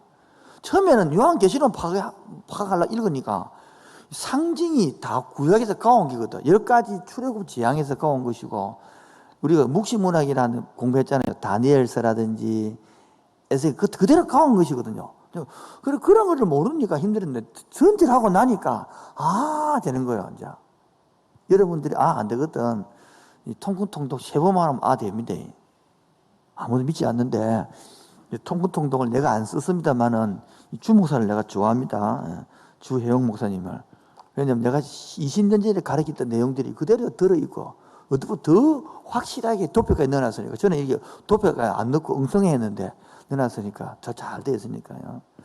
자, 그래서 요한계시록을 해석하는 방식이 4가지가 있어요. 몇 가지 있다고요? 첫 번째가 따르다 과거주의 관점, 두 번째 역사주의 관점, 미래주의 관점, 상징주의 관점. 예. 우리가 보는 절충적 관점이 있거든요. 총 5개인데 그렇죠? 첫 번째 뭡니까? 과거주의 관점은 이 요한계시록 모든 것들 어떻게 보느냐면 예루살렘이 멸망할 때 AD 70년에 멸망하잖아요.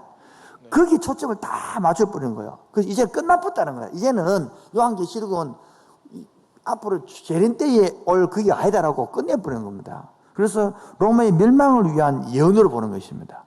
이게 바로 과거주의 관점입니다. 이 4가지는 다 인정해 주는 겁니다. 아시겠죠? 두 번째는 역사주의 관점입니다.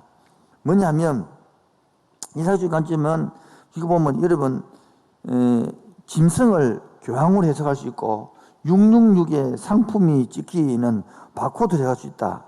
이런 단점들을 해가지고 이런 것들이 역사주의 관점으로 보는 거야. 누구다 인물을 찾아내는 거라. 짐승이 누구, 두 여인이 누구, 이런 걸 찾아가지고 만들어내는 것이 바로 역사주의 관점입니다. 그 다음에 세 번째가 미래주의 관점인데 미래주의 관점은 2개가 있습니다. 하나는 세대주의 미래주의가 있고 수적 미래주의가 있는데 무슨 말인지 어렵죠? 읽어보면 됩니다.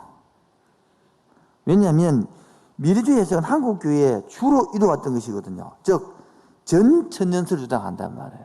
예수님이 오기 전에 이게 다 이루어진다 이렇게 보는 거죠. 그래서 가장 보편적인 형태는 세대주의 미래주의인데요. 이 환상 순서를 문자 그대로 바꾸는 거예요. 그래서 그 순서를 나이는 것들 2장 3장은 7교회를 7교회 시대로 바꾸는 겁니다. 한마디로 말하면 우리는 교회는 자 보십시오. 우리 일곱 교회를 AD 1년부터 쪼르까지 일곱 나누는 게 아니고 그냥 그 당시에 편집받는 다양한 중에 하나를 보는데 이 사람들은 뭐냐니까 초대교회부터 어디까지는 무슨 교회, 무슨 이런 식으로 시대를 바꾼다 말이에요. 그게 바로 이제 되는 것이죠. 그래서 보면 민족이 이스라엘 국토를 회복하는 일, 그 다음에 교회의 후거, 7년대 환란, 뭐 지구적 통치 이런 것들 전부 다를 마지막까지들을 미래를 보고 세대 나누는 것을 말합니다. 이런 사람 학자들이 대표적인 뭡니까? 다비, 스코필드, 라스킨 뭐 이런 사람들이겠죠. 한국 붕사들이 많이 써먹었던 옛날 것입니다. 요즘 별로 인기를 못 얻습니다. 요즘은 수정 미래주의죠. 수정 미래주의라는 것 때문에 수정 미래를 위해서 세대주의 미래주의보다는 문자적 해제에서 좀 더 온건한 편인데 요한계시록 비전들이 미래의 역사의 시간적 순서를 갖고 있다. 특히 수정 미래주의자는 이스라엘이라고 말하면 전 환란기 휴거가 없다라고 보는 것이겠죠. 자, 지금 중요한 것은 상징주의 또는 관념주의인데 요한계시록은 지금 선과 악의 투쟁세로 보는 거예요.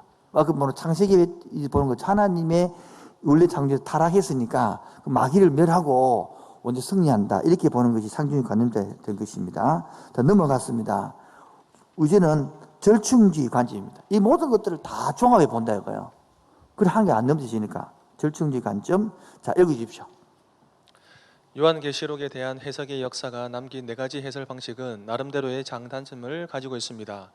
본저서의 관점은 상징주의를 근간으로 하여 상징주의를 보완하는 방법을 따릅니다. 즉 상징주의의 관점은 마지막 심판과 하나님의 승리의 절정 역시 상징적으로 해석을 하는 반면에 절충주의의 관점은 구원과 심판에 있어서 마지막 절정을 포함하는 것입니다. 따라서 예수 그리스도께서 재림하셔서 새로운 피조물 속에 하나님 나라를 형성하기 위하여 행하는 마지막 심판과 구원을 제외하고는 특별히 역사 속에서 특정한 사건을 예언하는 것이 없다는 것입니다. 여기 바로 리차드 보캄이라는 학자가 계시록 신학이라는 철사를 가지고 와서 쓴 것입니다. 그렇게 자기 생각을 넣는 것이 아니고 학자의 견해를 가지고 와서 나 이렇게 따른다 이렇게 해야 반박에서 넘어갈 수 있기 때문에 그렇다는 쓴 것이죠. 오른쪽에 보면 본저서는 요한계시록을 바르게 이해하기 위하여 다음 사항을 염두에 두고 있습니다. 왜냐하면 하도 논쟁이 많으니까 이런 기준도 나는 첫 번째가 원근통시입니다. 원근통시 읽으십시오. 요한계시록에 나타나는 예언의 성취 시기에 대해서는 묵시문학의 특징인 원근통시로 이해할 필요가 있습니다. 잘 모르겠으면 그 도표 있어요. 방송실 도표를 보시면 우리 하나님 있죠. 예? 네. 양쪽 끝에 태초 천창조가 있고 새날 새 땅이 있고 과거가 있고 현재 미래 있잖아요. 이게 원근통시법입니다. 원근통시법. 제가 이 말 때문에 자꾸 이야기하는 거거든요. 이렇게 인생을 봐야 된다는 거예요. 모든 사건을 볼 때 이렇게 보라는 것입니다. 따라서 원근통시법, 원근통시법, 통찰력. 제가 말하는 거는 통찰력이라는 단어를 쓰거든요. 이렇게 볼 수 있는 실력이 생기면 우리나라도 지금 문제도 진보 보수만 보지 마시고 이렇게 보자는 거예요. 그래야 올라설 수 있다는 거예요. 이 그림 옆에 글자 이 두 가지 읽으십시오. 이 두 가지 영역의 사건들이 밀접하게 연결되어 두 시대가 통시적인 것으로 보이는 것입니다. 이것은 하나님 나라의 개념입니다. 죽으십시오. 이 하나님 나라의 개념. 하나님 나라 이렇게 본다는 거예요. 그렇게 이걸 볼 줄 아는 사람 어마어마한 시각을 갖고 있겠죠. 예? 여러분 우리 교회 바라보면 경북고속도로 출발점 아닙니까 여기가? 예? 그래서 서울에 도착하겠죠. 네. 그 큰 450km 되는데 그걸 전체 안 보고 100m만 딱 보면서 몇 메다요? 100m만 딱 보면서 고속도로는 이렇다 이런 말하면 돼요 안 돼요? 그게 바로 문제겠단 말이에요. 전체 450km 되는 걸 다 봐야 되는 거예요. 그렇지만 이렇게 보는 눈을 가지면 이 어마어마한 거단 말이에요. 계속요. 이 원근통시의 개념을 이해하기 위해서는 하나님은 시간과 공간을 초월하시는 분이시라는 사실을 염두에 두어야 합니다. 하나님은 시간과 공간을 초월하는 분만 딱 알면 이제 인식이 되는데 우리가 이거 모르니까 하나님을 시간과 공간에 지 머릿속에 넣어놔니까 이해가 안 되는 거야. 다시 이야기합니다.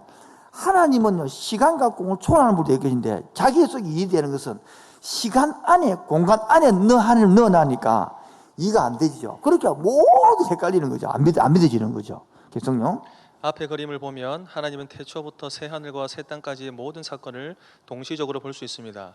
시간과 공간은 그분에 의해 피조된 것이고 그분 안에 있는 것이기 때문입니다. 위의 그림을 참조하세요. 이를테면 여호와의 날이 아수리에 의한 이스라엘의 심판과 동시에 종말적 구원의 날을 의미하고 예루살렘의 멸망이 종말적 멸망과 연결되어 있는 것 등이 원근 통시의 예라고 봅니다. 요한계시록의 예언 중에서도 13장과 17장에 묘사되는 7머리와 10뿔을 가진 짐승은 로마 혹은 로마의 황제들을 가리키면서 동시에 종말적인 적 그리스도를 가리키는 것으로 볼 수 있다는 것입니다.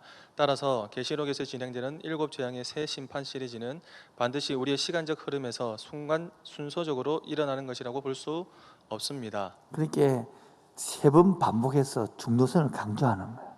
7인, 7나팔, 7대접을. 그 다음에 두 번째는 요한계시록의 시간은 무슨 시간이다? 하나님의 시간. 이게 카이로스란 말이에요. 카이로스와 크로노스. 그래서 그것은 인간의 시간은 크로노스, 하나님의 시간은 로 개념으로 분류하기 때문에 잘못을 저지르는 것입니다. 이를테면 종말의 때가 언젠가 제일 큰 관심사인데 그 종말의 때를 인간의 때의 개념으로 자꾸 가져오려고 그러니까 뭐였네요. 하나님만 아는데 왜 자꾸 인간 하려고 그래요? 여러분 보십시오. 뱃속에 있는 애기도 언제 나올지 추정할 수 있지 모르는데 의사의 말대로 되던가요? 추정, 주사위 같은 거는 버리면 빨리 나와보는데 모르는 거죠. 그 다음에 하나님 나라의 완성은 에덴의 회복 계속요. 계시록은 핍박받는 초대교회 교인들에게 새 하늘과 새 땅에서 하나님 나라가 완성된다는 사실을 알게 하므로 소망을 가지고 그들의 신앙을 지키게 하기 위함입니다. 이것은 오늘을 살아가는 우리에게도 동등하게 유효합니다. 계시록 1장 5절에서 6절의 말씀에서 이 점을 볼 수 있습니다. 이 구절은 날아가서 우리의 관점은 즉 마지막 줄 하나님 나라의 완성이라는 관점으로 계시록을 이해하고자 합니다. 자, 요한계시록의 특징 첫 번째 뭐가 많다? 예를 들면 두루마리 책, 나팔, 금, 대접, 다 인친다 용어거든요. 저를 보겠습니다. 왜 이렇게 상징과 숫자 이런 많으냐 하면 박해 시대죠. 예? 책이 가다가 들키면 7교회를 돌아다녀야 돼. 들키면 빼기가 안 돼. 들키도 문제 안 되도록 적어야 돼. 왜? 유대인들은 이미 구약을 알기 때문에 우리 봐라. 자 보십시오. 태종 대신 문단세 예선전전 임명서 이렇게 적어놔면 노래 부르고 외국 사람들 뭐하러 몰라요. 우리는 그냥 듣는 순간 아 조선시대의 왕 이름이네 이렇게 다 알고 있는 것처럼 이런 상징들을 다 해놔면 구약글을 갖다 나오면 알아본다. 유대인들은 다. 그래서 이렇게 적어놓은 거야. 비밀책이라 암호책이라 지금 말해서 또 보내는 것처럼 이렇게. 그래서 첫 번째요 뭐가 많다? 숫자 상징이 많다. 1은 하나님이 상징하고 2는 인간의 수를 나타내고 3은 삼일체를 나타내고 4는 동서남북 숫자를 나타내고 6은 사탄의 수이고 7은 하나님의 수 완전한 수이고 10은 세속적인 완전 있잖아요. 이런 걸 다 표현하게. 그래서 7은 여기서 7쭉 이런 게 막 나오는단 말이에요. 666은 짐승의 수니까 하나 7에서 하나 가마제진 수니까 그 666은 보십시오. 이 히브리어로 표현하면 이렇게 계산해 보면 66이 되는데 이게 네로라는 이름을 풀면 이렇게 된다는 거예요, 당시. 요즘 사람들 이거 뭡니까? 바코드 이래가지고 그 바코드 맞으면 안 된다 이런 사람도 있잖아요, 말. 그 다음에 14만 4천도요. 이게 자 보십시오. 14만 4천도 14만 4천만 구원받는다는 뜻이 아니고 많은 사람이 구원받는 뜻입니다. 구약의 12 곱하기 신약의 12제자 12 곱하면 뭐요? 144요. 이것까지는 알고 있죠. 다윗은 천천히요. 사울은 천천히요. 다윗이 만만이라는 터이라는 것은 많은 수가 죽었단 말 아닙니까? 전쟁에서 천은요, 많다는 뜻이라. 그래서 144 곱하기 천, 많은 수, 그 뜻이라고요. 근데 우리는 114만 4천만 딱 구원받는다, 인침받는다, 이렇게 해석해가지고 하니까 이제 문제가 되는 거예요. 그러니까 우리가 지금 토요일마다 내일도 합니다만은 이단 상담사 강의를 듣고 있거든요. 그리고 많은 교수님들이 강의해 주는데 저도 듣고 있어요. 영상으로 듣고 있습니다. 아마 우리 10월 10일부터는 우리 교회에서 비전홀에서 아마 할 건데 50인 미만이니 하니까 그리고 들을 것인데 너무 재밌는 거예요. 그리고 그 중에서 송영복 교수가 요한계시록을 2번 강의를 풀거든요. 앞에 교회에서 하면 2번 풀고. 다음에 시간만 나면 요한계시록을 좀 더 항세하게 이런 개념을 가지고 풀면 오늘 여러분 오늘 너무 이해가 안 됩니다. 그건 이론들이 많기 때문에 그래도 들어나오면 다음 할 때에 이해되기 때문입니다.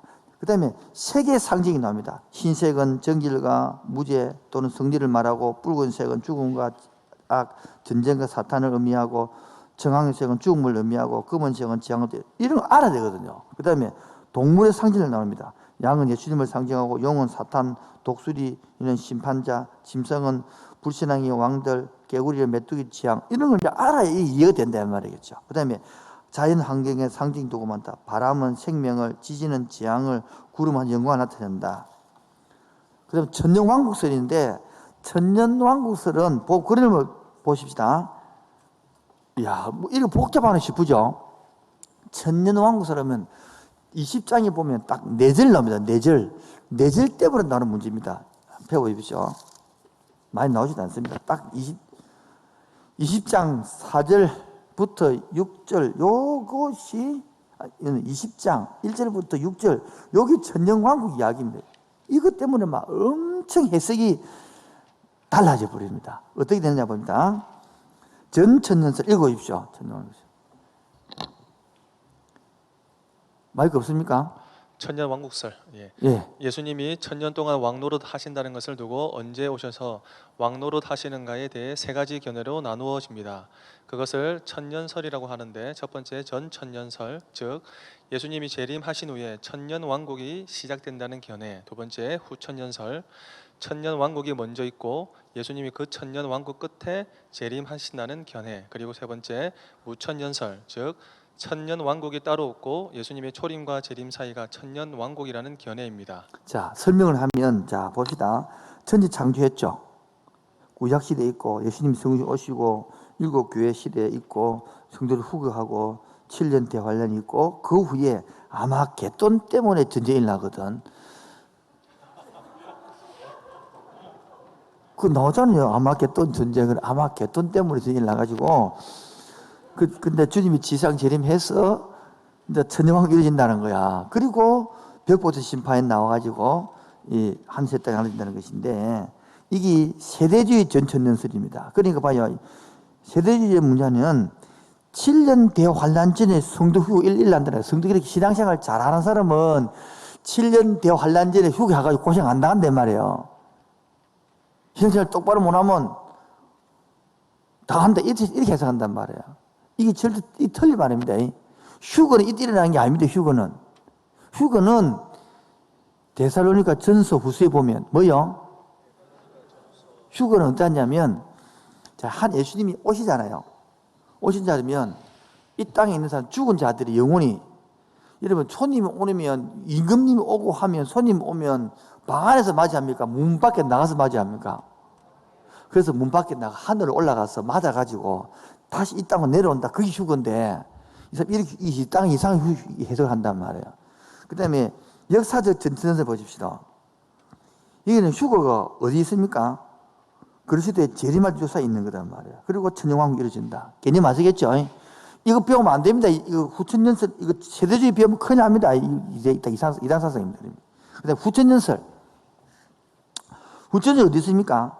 신약시대 다음에 바로 뭡니까? 천년왕국이 있는 거죠. 이 보수주의들이 이 말을 하는 것이겠죠. 그렇게 밑에 자유주의 후천년설 보십시오. 도덕가는 예수님이 등장합니다. 그냥 예수님이 아니고 예수님은 뭐다? 도덕가입니다. 구원자가 아닙니다.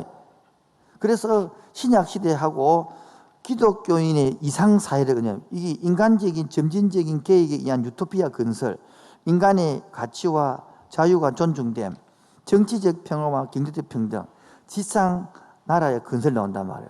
자, 이것 때문에 여러분 제가 인문학을 하는 것입니다. 이렇게 몰고 가버려 잘못 배우고 젊은이들이 그거하고 또 다르다. 이 땅에 여러분 아무리 좋은 교회를 만들어 보십시오. 문제 안 생기는가? 이 땅에는 타락한 사람이기 때문에 뭐요? 하기 때문에 이 땅에서는 완벽히 안 논다는 말이에요. 그래서 이거 재림시대, 이 자유이란 말이에요. 이게 문제가 엄청 매력 있는 내용입니다. 그러나 공부를 해보면 인간 한계집 한계, 인간이 만들었던 병원, 인간 만든 대학교, 뭐 교회 아무리 잘 만들어 보십시오. 인간은 타락이기 때문에 타락이 인정하지 않으면 아무리 좋은 정치가 아무리 좋은 뭐 대책과 아무리 좋은 정치를 만들어 보십시오. 되는가? 사람만 사람 사는 것인데 그러한 유혹이 있습니다. 아주 좋은 말은 재미가 있는 것입니다. 넘어가서 무천년설. 자, 천지창조 후에 구약시대가 나오고 그 다음에 그리스도의 성육시대 그 다음에 신약시대 있고 천년왕국이거든요. 그 다음에 7년 대환년 전후가 나오고 재림이 있고 그래서 이것도 똑같이 다 아마겟돈 있다는 거 아시겠죠? 있다는 거. 넘어갑니다. 그럼 여러분 조금 내한테 목사님이 원인이 오라 이러면 묻고 싶죠? 예? 그래서 공부하는 거 넘어가서 공부하면 찾아봅시다. 아시겠죠? 같이 공부해 봅시다. 자, 천년왕국과 예수님 재림에 관한 견해. 자, 후천년설과 세대주의 전천년설, 역사적 전천년설, 무천년설 해가지고 쫙 적어놨습니다. 예? 그 세대주의는요, 재림 횟수가 2번이죠. 예? 그럼 말이 안 맞겠죠?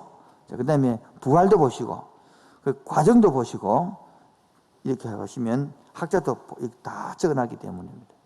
근데 은혜 한 개라도 막 욕을 하지 않는 이유는 한 개 다 맞기 때문이에요. 그 전체를 다 바꾸기가 힘들기 때문에 종합으로 본다. 넘어갑니다. 계시록 구조는 나오네요. 요한이 본 것 1장, 과거를 2장, 현재 있는 일이잖아요. 7교회 2장, 3장. 장차 될 일이 4장 이후라 그랬죠. 예? 내가 말이죠. 요한이 본 일, 과거, 현재 있는 일 2장, 3장. 장차 될 일이 4장인데 이 4장 이후를 보면 넘어갑니다. 촛대를 사이를 거니시는 예수님. 요한계시록 1장이 예수님의 상징의 모습입니다. 몸, 발에 끌리는 옷, 상징의 의미, 영광과 위엄. 이 끌리는 옷을 어디서 나왔습니까? 에스겔에서 가온 것. 그 다음에 가슴은 금띠를 두름, 위엄과 권위를 상징하고, 머리는 흰 양털 같고, 성경과 순 모두 상징이죠. 예? 근데 상징은 그 요한만이 정확히 알 수 있는 거요. 적은 저자만이 우리는요, 이 추정할 뿐이지. 그래서 추정을 정확하게 백수 못한다. 그런데 제 보십시오. 이단들은요, 이 상징을 너무 해석을 잘합니다. 왜? 하나님의 계시를 받아가지고 너무 해석을 정확히 해내보는 거라. 그럼 우리들 목사들은 능력이 없어가지고 하나님의 계시를 못 받아가지고 해석을 못하는 거야. 그래서 해석은 누구만 합니까? 하나님의 능력을 받은 사람만이 할 수 있는 거야. 그 여러분들은 뭡니까? 능력 받는 그 교주를 따라가야 되는 거야. 그러니까 능력 안 받은 목사를 따라가는 것들은 거짓 선지자가 되는 거야. 그리고 우리는 거짓 선지자고 이만희는 능력 있는 선지자가 되고 여러분 그거 따라가야 구원 받는 거야. 아시겠어요? 이렇게 딱 따라가는 2번 7교회 주는 거면 내가 편지라 그랬잖아요. 편지라 그랬죠. 그러면 편지는 누가 읽는 거요? 성도가 읽는 거요. 능력 받아가지고 해석할 수 있는 겁니까? 모든 성도 해석이 되는 거죠. 이렇게 되겠죠. 그렇게 쏘고만 안 된대. 7교회 주는 겉면 보면 7교회를 분석해서 칭찬하는 게 있고 비판이 있고 가르침이 있고 약속이 있단 말이에요. 이거를 들어보십시오. 이거를 우리 같은 경우는 7교회니까 7 딱 교회라는 걸 아까 7일 했잖아요. 7교회 말하는 게 아니고 이 전 세계에 있는 교회를 대표한다 말이에요. 오케이입니까? 그리고 첫 번째는 에베소 교회, 그 다음에 몇 년도까지는 서문화 교회, 그 다음에는 버가모 교회, 이래가지고 맨 마지막에 있는 게 라오디게 교회라. 라오디게 교회는 차지도 안 하고, 덥지도 않고, 미운 뜨뜻무리하다. 이렇게 시대별로 보는 사람도 있는 거야. 시대별로 보는 사람들. 저는 그래 볼까, 그래 안 볼까요? 그래 안 봐요. 어떻게 보면 그냥 그 당시에 종류다. 어떤 교회는 뜨고 이 종류를 본다. 사람마다 다 달라. 내 친구도 보면 이거를 7세대를 나눠가지고 첫 번째 초대교회는 에베소 교회, 뜨거운 교회, 그래서 사랑 잃어버린 교회, 이런 식으로 자꾸 해석을 해가지고 가는 교회도 있단 말이에요. 여러분들이 다 알아놔야 되겠죠? 그걸 보는 거예요. 그 다음에 3번, 하늘 보좌와 예배. 그리고 여러분, 이 4장, 5장을 공부를 해야 예배 공부의 핵심이거든요. 보좌에 앉으소서 주야 할 때 이 4장, 5장 예배를 이야기하는 이게 천상의 예배 아닙니까? 이해하시겠죠? 자, 그래서 그 5장에 보면 7 인봉과 책과 어린 양이 떼잖아요. 그 찬송해놓은 게 있습니다. 능력, 부, 지혜, 힘, 존귀, 영광 넣어놓은 겁니다. 그 다음에 드디어 우리가 알고 있는 대환란이 나오죠. 하나님의 진노 해가지고 7가지 지향인 사이클. 자, 읽어주십시오. 6장에서 16장에 나오는 7 심판의 3가지 사이클은 7인, 7 나팔, 7 대적으로 구성되어 있습니다. 7 재앙의 내용을 다음과 같이 요약 정리합니다. 7인, 위엄 있게 보좌에 앉으신 하나님께서 안팎으로 쓰여 7인으로 봉한 책을 붙들고 계신다.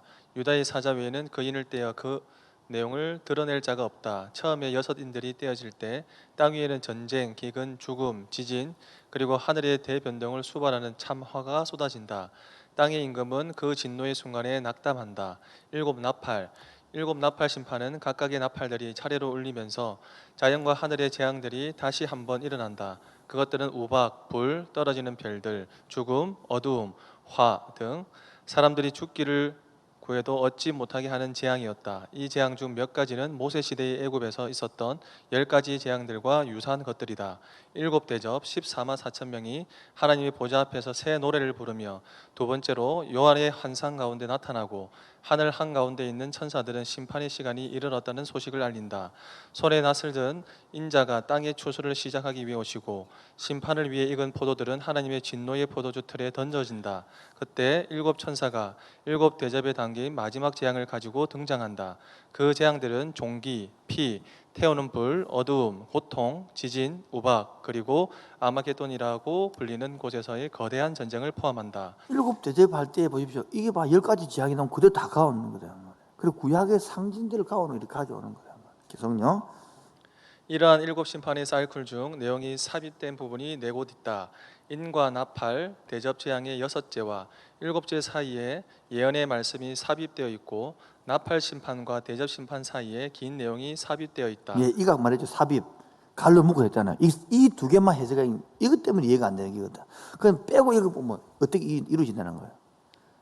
이거만은 2개의 갈로가, 여러분 드라마를 보면 비추다가 갑자기 옛날 생각하잖아요.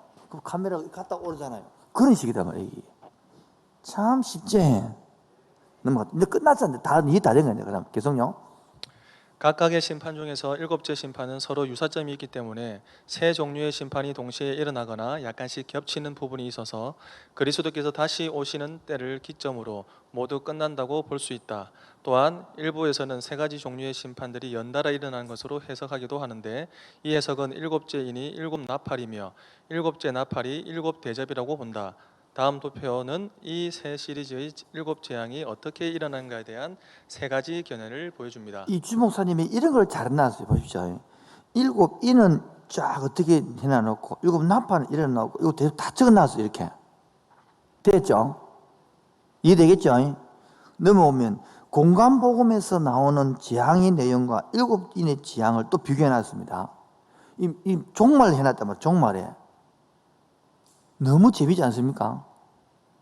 아무도 안 좋아하는데, 마태복음에서는 난리, 마가복음에서는 난리, 누가복음은 난리와 소란, 7조 재앙에서는 세계적인 흰 정복, 흰 말, 붉은 말, 이런 것 세계 전쟁이 나타나고 해가지고 마지막에 된다 이를 나타나는 거예요. 그 다음에 봅시다. 이 세 번째가 엄청 중요한 견해인데요. 심판 시리즈의 배열에 대한 견해가 다릅니다.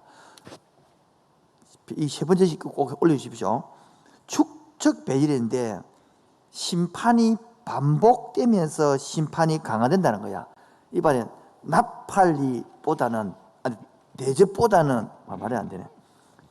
인보다는 그 심판이 나팔이 더 강하고, 나팔보다는 대접이 더 강하다는 것들을 한 이게 심판이 반복되는 축적 배열이고, 어떤 연속 배열이면 이 심판이 인이 끝나고 나면 다시 나팔이 있고, 나팔 끝나면 대집이 있다. 이렇게 보는 자 연속질이 나는 사람도 있단 말이에요. 견해가.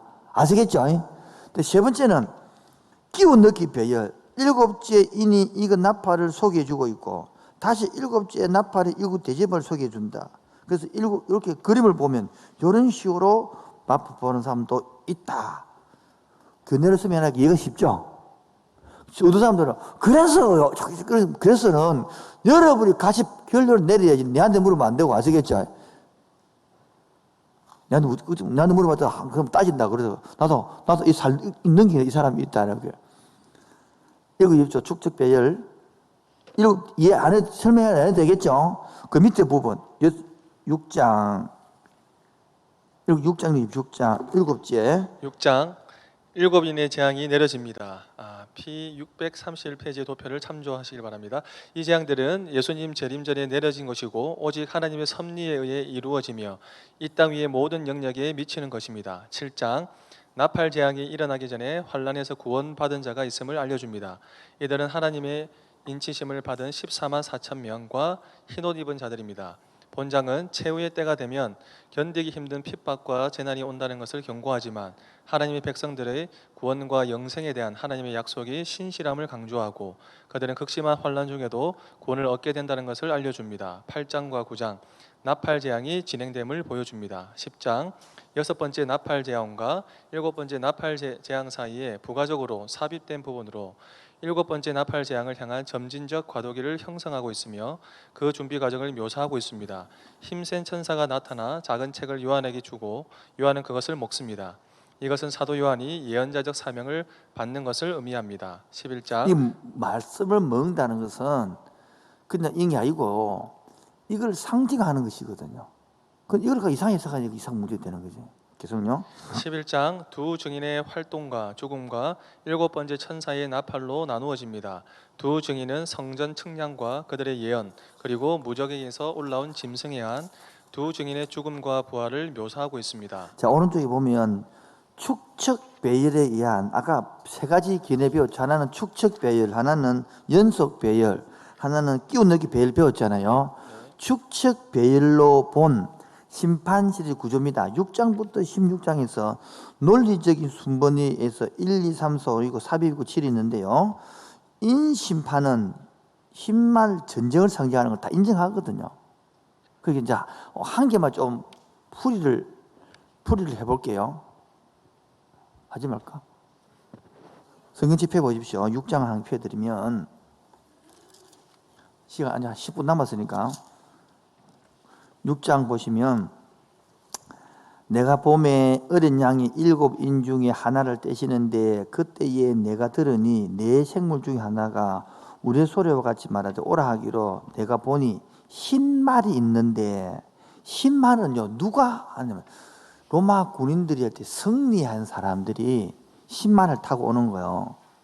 그리고 그 탄자가 뭐를 가지고 활을 가지고 멸류관을 받고 나아가서 이기고 또 이기려 하더라. 계속 승리해 가는 거예요. 흰말. 그럼 두 번째 3절에 둘째 인을 떼실 때에 내가 들으니 둘째 생물이 말하되 오라 하니 이는 다른 붉은 말이 나오더라. 붉은 말 상징 전쟁을 상징하게 이야기했잖아요.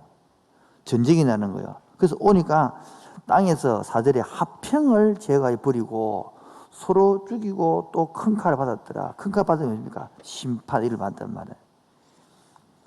그 다음에 세 번째 5절에 셋째 인을 떼니까 검은 말이 나오네요. 검은 말은 기근이다. 기근. 그러니까 탄자의 손에 뭘 가졌더라? 정울을 가졌단 말이에요. 정울. 물가 상승률을 잰다 이 말이에요. 그래 봅시다. 내가 내 생물 사이로 나는 뜻한 음성을 들으니 한 데나리온의 밀 한 대는요. 한 데나리온의 보리석대로 돼.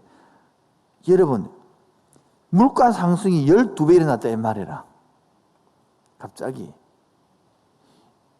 물가 그렇게 흉년이 들리면 뭐 있겠지 뭐 있겠죠.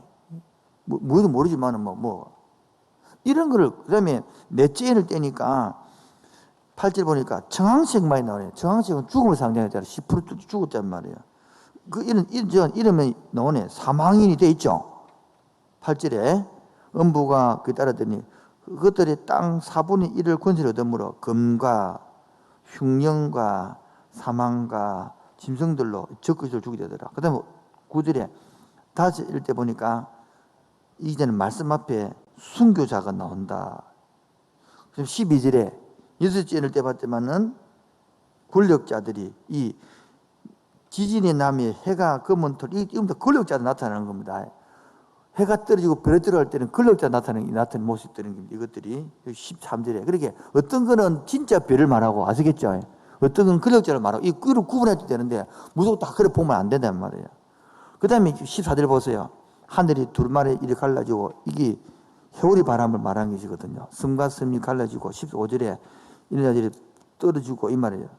큰 지은 날이 나는 데에 마지막 일곱째 대접 일곱 인을 쏘기 전에 7장 1절부터 17절까지 이렇게 14만 4천은 하나님의 구원받은 자들이 있더라고 천사 모습을 보여주고 8장 넘어가서 보세요. 8장 1절 일곱째 인을 떼실 때에 하늘이 한 반 시간쯤 고요하더니 천사가 나팔을 빵 앉아 불드는 거라. 그게 일곱 나팔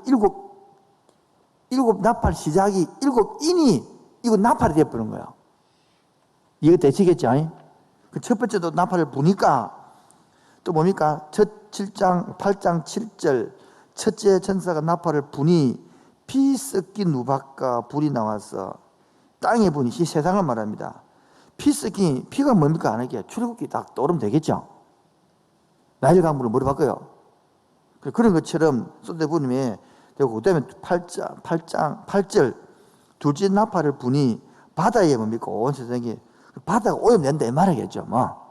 그 다음에 10절 보니까 셋째 천사가 이제 또 나팔을 부니 큰 별이 떨어지고 강물입니까?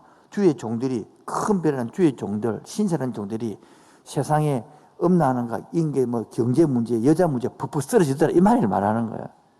그 다음에 12절 보니까 넷째 천사가 이제 부니 해 3분의 1과 달 3분의 1이 된 거들. 해 3분의 1, 달 3분의 1이 뭡니까?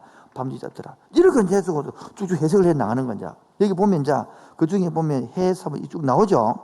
이런 것도 어떻게 보느냐에 따라서 아까 말한 것처럼 달라진다 이 말입니다. 넘어갔어요. 요한계시록 이제 그래서 아까 보면요 6, 9, 15다 그랬잖아요. 6장 7인, 9장 7 나팔, 15장이 7 대접이란 말이에요.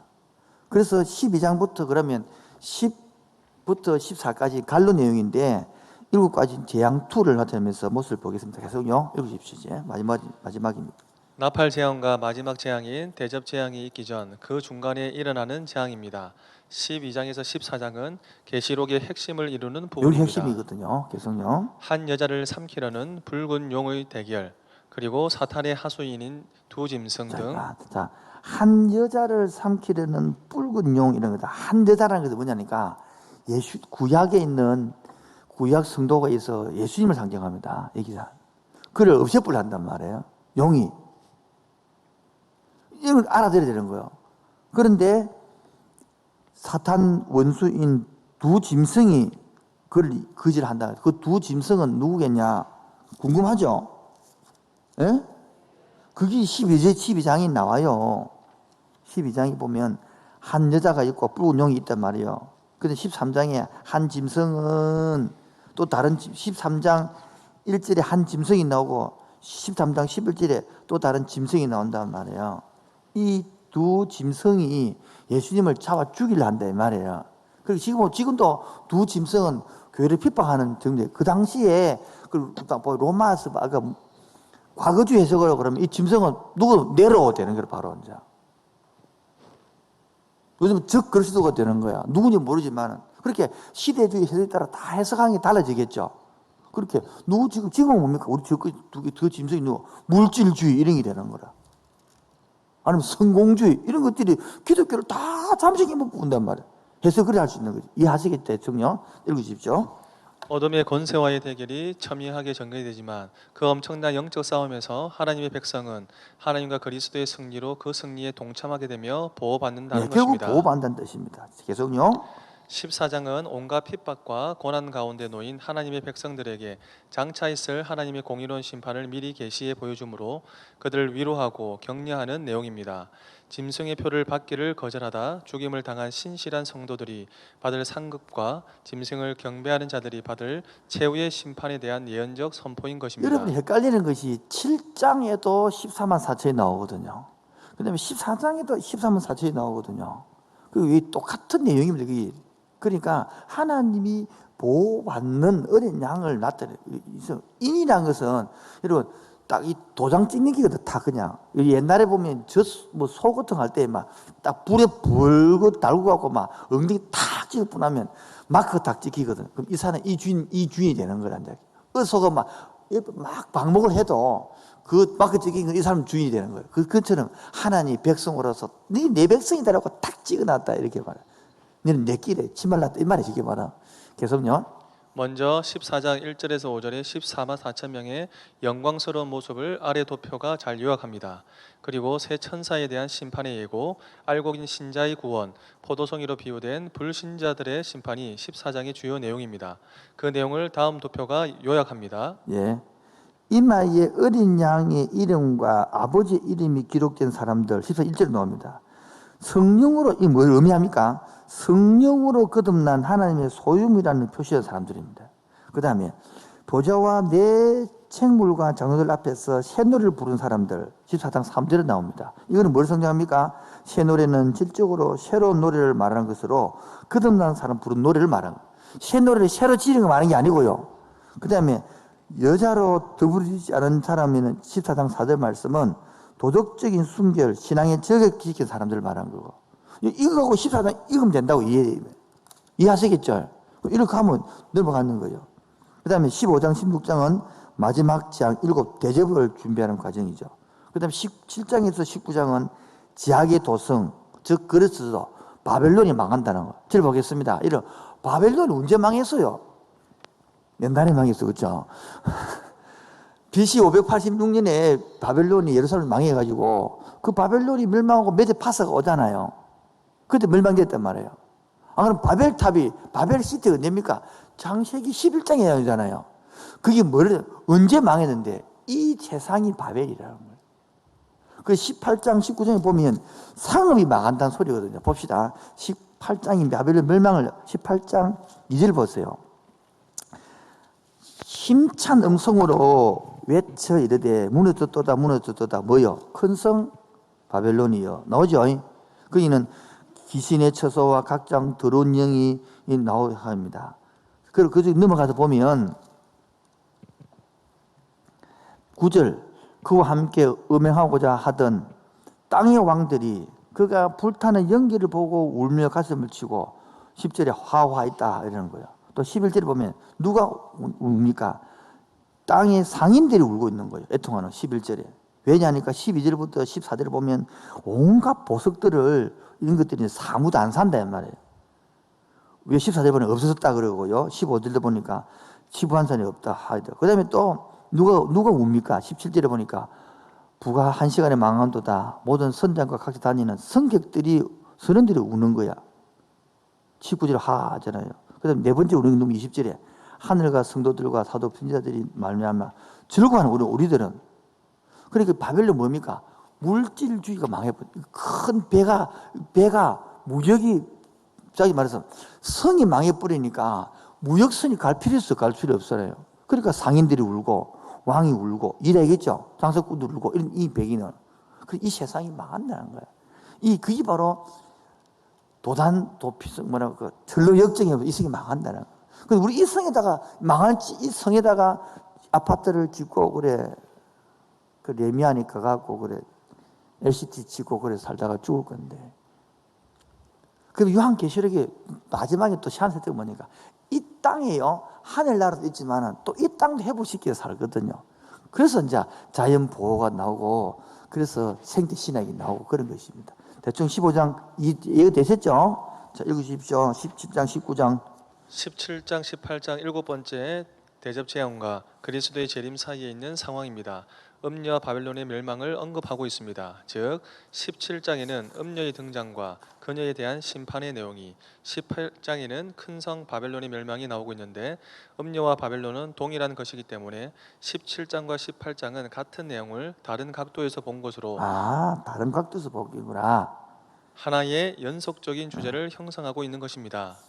19장 큰 음녀 바벨론의 멸망으로 대환란은 끝나고 그리스도의 영광스러운 재림과 최후의 전쟁에 간 짐승 즉 그리스도의 멸망이 나오고 있습니다. 바벨론의 완전한 심판에 대한 찬양, 어린 양의 호린 잔치, 예수 그리스도의 재림, 그리고 아마겟돈 전쟁의 순으로 묘사되고 있습니다. 자, 마지막. 그래서 요한계시록 이제 교도로 붙여 봅시다. 자, 다시 마무리 됐습니다. 창세기 보면 1장, 2장이 천지 창조죠. 3장이 타락했죠. 그렇게 4장부터 뭡니까? 사탄하고 하나님의 나라가 싸워왔잖아요. 예? 요한계시록이 뭡니까? 결국 사탄의 나라가 멸망을 당하죠. 이 세상이 멸망당하는 거예요. 그리고 결국은 하나님이 승리하잖아요. 그래서 완전한 에덴동 회복이 되겠잖아요. 그래서 20장, 21장 그 얘기다 말이에요. 참 쉽죠? 너무 쉬워서 간단해서 계속 읽으시고 마무리합시다. 20장은 천국 왕국에 관한 내용입니다. 그 견해가 다 다르기 때문에 그것을 도표화해서 비교했습니다. 예, 여기는 전천년설과 무천년설의 견해라는 것은 이 두 개 견해가 여러분 너무 많은 사람들이 그 이 두 개를 다 따르거든요. 그래서 두 개를 비교하면서 이런 것들을 비교하면서 이 견해를 따라서 정도다. 그걸 보면 됩니다. 넘어가서 7번. 자, 드디어 새 하늘과 새 땅. 새 하늘이가 새로운 신자, 첫 하늘, 땅. 그래서 신천지가 되는 거예요. 새 하늘과 새 땅을 풀어서 그렇지 한자로 치면 새 신자 아닙니까? 하늘천, 땅지. 그래서 신천지. 새 하늘과 새 땅, 이걸 한자로 줄여서 신천지가 되는 거예요. 좋은 단어는 다 같다, 저것들이. 계속요. 하늘나라의 완전한, 줄제는 뭡니까? 하늘나라의 완전한 회복이 신천지입니까? 그래, 저는 이 마리가 있는, 그래, 어디, 과정, 무슨 도시, 과천에 그러다가, 그걸 하면 신천지가 되는 겁니까? 우리, 그래도 항상 동방에서 빛이 오니까 동방의 한국의 사람들이 이렇게 해석해가지고, 넘어가도록 합시다. 자, 그래서 보면 창세기 1장, 3장은 창조 이야기고, 그 다음에 구속 이야기고, 요한계시록 2장, 2절에 재창조가 나오죠. 이것이 딱 이해되죠? 그래서 알파와 뭐다? 오메가가 되는 거예요. 자, 그래서 창세기 1장, 3장과 요한계시록 20장, 22장은 똑같은 거예요. 쫙. 표만 다를 것이. 봅시다. 태초에 하나님 천지를 창조하신 날 1장 1절은 요한계시록 21장 내가 새 하늘과 새 땅을 보니 어둠을 밤이 청하시나 하시니 거기는 밤이 없더라. 이렇게 쫙 해나가. 끝났죠? 읽어보면 되니까. 읽으십시오. 그 다음에. 창세기가 시작에 관한 책이라면 요한계시록은 완성에 관한 책입니다. 예, 창세기가 시작이라면 요한계시록은 이라는 말이 있습니다. 종말은 창조를 완성하고 창조는 종말을 전망한다. 이필찬 씨가 내가 속의 책 유명한 책입니다. 그다음 마지막. 이것은 구속 역사의 완성이고 하나님 나라의 온전한 회복이며 에덴의 회복입니다. 창세기가 시작에 관한 책이라면 요한계시록은 완성에 관한 책입니다. 요한계시록 21장, 22장은 타락이 존재하지 않는 새로운 창세기라고 할 수 있습니다. 성경은 창조, 구속, 새 창조에 있어서 하나님이 하시는 일을 이야기하는 것으로 예수 그리스도의 성육신을 중심적으로 삼고 있습니다. 역사의 종말은 심판에 있는 것이 아니고 하나님 나라의 회복에 있는 것입니다. 죽으십시오. 하나님은 지금요 심판을 말하고자 하는 게 아니고요 회복을 말하고 싶어 하는 거예요. 회복을. 그래서 자꾸 우리는 회복을 모르고 심판에 토지 맞춰보니까 무섭다 이러는 거예요. 여러분 회복되어서 그만 내려 되겠죠? 계속요. 사탄의 강교에 속아 인간이 죄를 범함으로 잃어버린 낙원인 에덴, 즉 하나님 나라는 하나님의 첫 약속처럼 그 대적 사탄의 머리를 짓밟고 승리할 여인의 후손 예수 그리스도께서 오심으로 영적 싸움은 시작되었습니다. 시작됐단 말이에요. 이미 우리 계속요. 그것이 바로 하나님 나라의 성취였습니다. 그 나라의 완성은 대적 사탄을 최종적으로 무찌르고 그를 무적에게 버림으로 하나님이 최종적 승리를 쟁취하심으로 잃어버린 낙원 에덴이 온전히 회복된 것입니다. 예. 계시록은 에덴이 회복되는 것이 아까 말한 천지와 시하늘 되는 거겠죠. 계시록은 그 새 에덴에 새 하늘과 새 땅을 다음까지 모사합니다. 안 읽어도 되겠죠. 그 중에 꼭 읽어야 될 것들은 밑에서 네 번째 줄 그때 보면 하나님이 그들과 함께 계시니니 그들은 하나님 백성이 되고 하나님은 친히 뭐요? 그리고 함께 계셔서 이게 3절이란 말이에요. 3절. 이게 제일 중요한 구절이에요. 그건 함께 있는 거 아닙니까? 옛날에는 함께 못 있었는데 에덴 동산 함께 있었죠. 타락하나 함께 못 있었잖아요. 회복시켜서 많은 거요. 함께 있는 거예요. 지금 우리는 회복된 사람은 이제 영적으로 함께 있는 거예요. 그래서 임마누엘, 절마누엘 하지 마시고 임마누엘 하나님 나와 함께 하시. 그래 함께 하는 교회라. 넘어가도록 빨랐나? 이제야말로 온전한 어디에 이른다? 안식일입니다. 하나님 나라는 온전히 회복되었습니다. 새하늘과 새 땅이 이루어졌습니다. 이것은 우리가 누릴 소망입니다. 이 모든 일들은 예수님이 재림하셔서 최후의 싸움을 이길 것으로 이루어지는 우리의 소망입니다. 이제 우리의 믿음은 예수님이 다시 오시는 어디에? 그날까지 이 땅은 하나님 나라를 이루어가는 뭐요? 이 나라 세상과 멀지 않고 섞이지 않고 살아가야 되는 거야. 그래서 주 예수여 어서 오시옵소서. 자, 그러면 여러분 이제 마무리하니까 맨 앞에 보면 제가 첫날에 성경책 하나도 안 펴고 했던 그 앞에 있는 그 내용이 그게 인문학과 철학을 요약해 놓은 거예요. 근데 그거를 쉽게 풀어서 그러는 거예요. 그래서 우리 세 가지 했습니다. 하나님은 지금 봅시다. 하나님 원래 에덴을 창조했는데 인간은 다르겠죠? 예?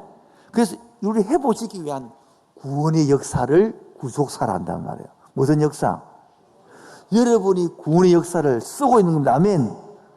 그게 간증이 돼요. 이것이 나의 간증이요. 근데 그게 구속에서 써가는 게 있는 게 두 번째.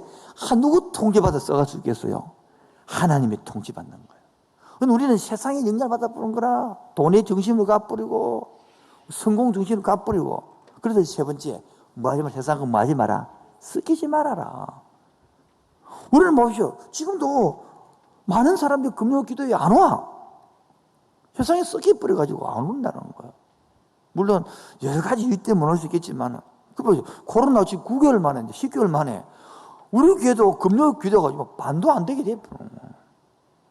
그 일반교는 어떻게 되겠어요? 그렇게 올해 안에 20% 기도 줄어들고 내년쯤 되면 이렇게 가면 50% 줄어듭니다. 그 계획대로 돼버리는 거라. 그래 코로나 때문에 자꾸 쪼고 못 모이게 하면 된단 말이야. 자꾸 못 모이게 하면 오지 마라 그러면 잘 됐네 막 가기 싫은데 막 오지 마라 하고 가면 안 지를 되고 막 그렇게 내 설교 듣는 것보다 가면 안 지르는 설교 부드러운 설교 유튜브 얼마나 많은데 들어가지고 누워가지고 이렇게 잠들어내지 이래가지고 이래 보다가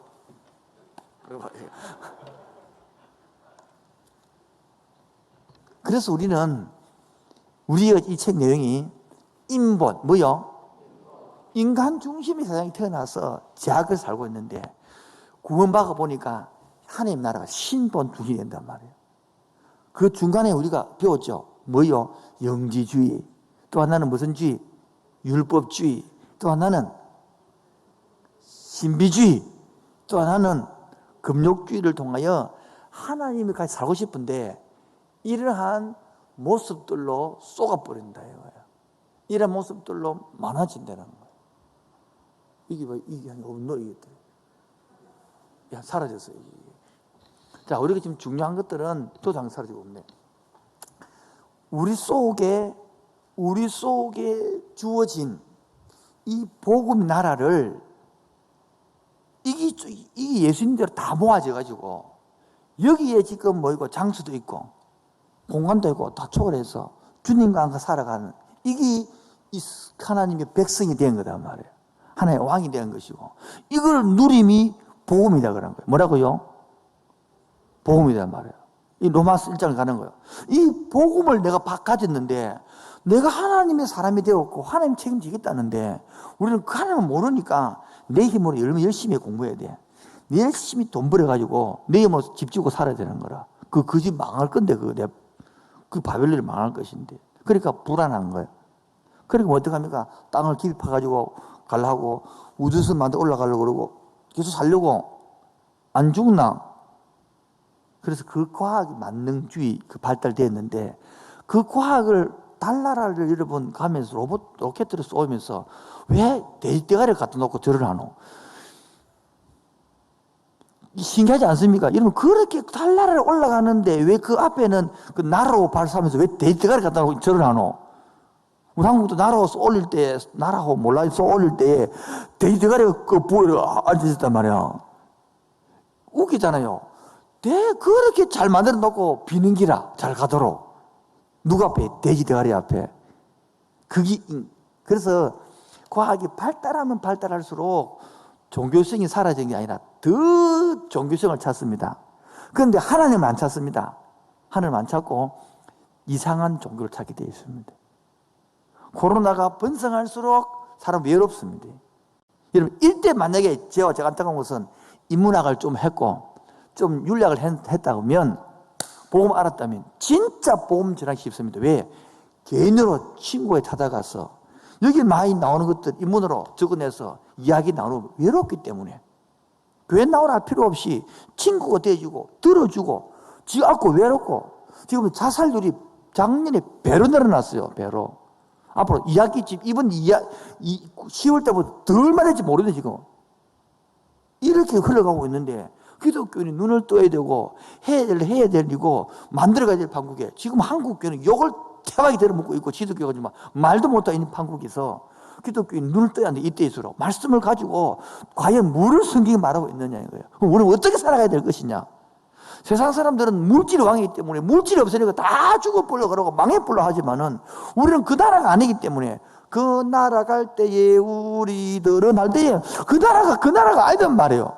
그러니까 여기서 기뻐하고 감사 살아가기 때문에 살 수 있는 뭐요? 여유가 있고. 그 남들이 볼 때는 너는 안 급하나? 똑같이 돈도 없는데 어차피 돈 없는 거 이러는 거예요. 이 땅에 그렇지만 가게가 다 한등 비고 막 하고 막 경제적으로 무너져가 앞으로 더 무너져 갈 것인데 기독교인들이 거기서 담대하게 살아가 이겨가는 거예요. 그 중에서 작은 그 물질을 하고 돌보기도 하고 라면도 사 먹고 구수도 사주면서 이야기 나누고 베풀어 가면서 그 백일동 아줌마를 모아서 이야기 나누고 가고 그게 지금 필요할 때에 뭐 하나님만 내 죽겠습니다. 돈이 없습니다. 망합니다. 그것도 필요하지만은 그렇게 넓혀갈 수 있는 그래야 이게 기본이 돼야 되는 거예요. 그게 마지막 주님이 우리를 회복시켜서 다른 사람 회복시켜 끼얹는 거예요. 그 끼얹는 게 돈이 한 1000억 이래 모아야 끼얹는 게 아니고 여러분 내가 눈에 강조하는 것이 우리 중고등부 애들 강조하는 것이 여러분 청년부들 강조하는 방언을 받아야 방청소하는 게 아니다. 방언을 받아야 쓰리 분류하는 게 아니다. 그처럼 큰 은혜를 받아야 하는 게 아니라 성경을 조금 알고 나면 내 환경에 내 처지에서 그냥 마음만 바꾸고 먹어도 방청소할 수 있고 내 머리 감았던 그 화장실 내가 머리 모아서 버릴 수 있고 엄마 분리수거하는 해줄 수 있는 것처럼 하나님 백성을 구원받았으니까 내 마음을 조금만 방향은 이 땅이 망한다는 거 말고 그것도 깨알래 소리는 아니겠죠. 하나님 나라를 바라보면서 내 영혼에 지금 당장 떠들어보면 내 사랑이 필요한 누군가 보인단 말이에요. 그게 급한 내 아내도 될 수 있고 내 남편도 될 수 있고 내 자식 될 수 있고 내 친지도 될 수 있고 또는 삼촌도 사촌도 될 수 있고 아주 친한 친구 될 때 그때에 하는 거예요. 지금 이때일수록 여러분 신방이 더 필요합니다. 이때일수록 사랑이 더 필요합니다. 이때일수록 관심이 필요합니다. 이때일수록 물질을 써야 되는 겁니다. 가장 필요할 때에.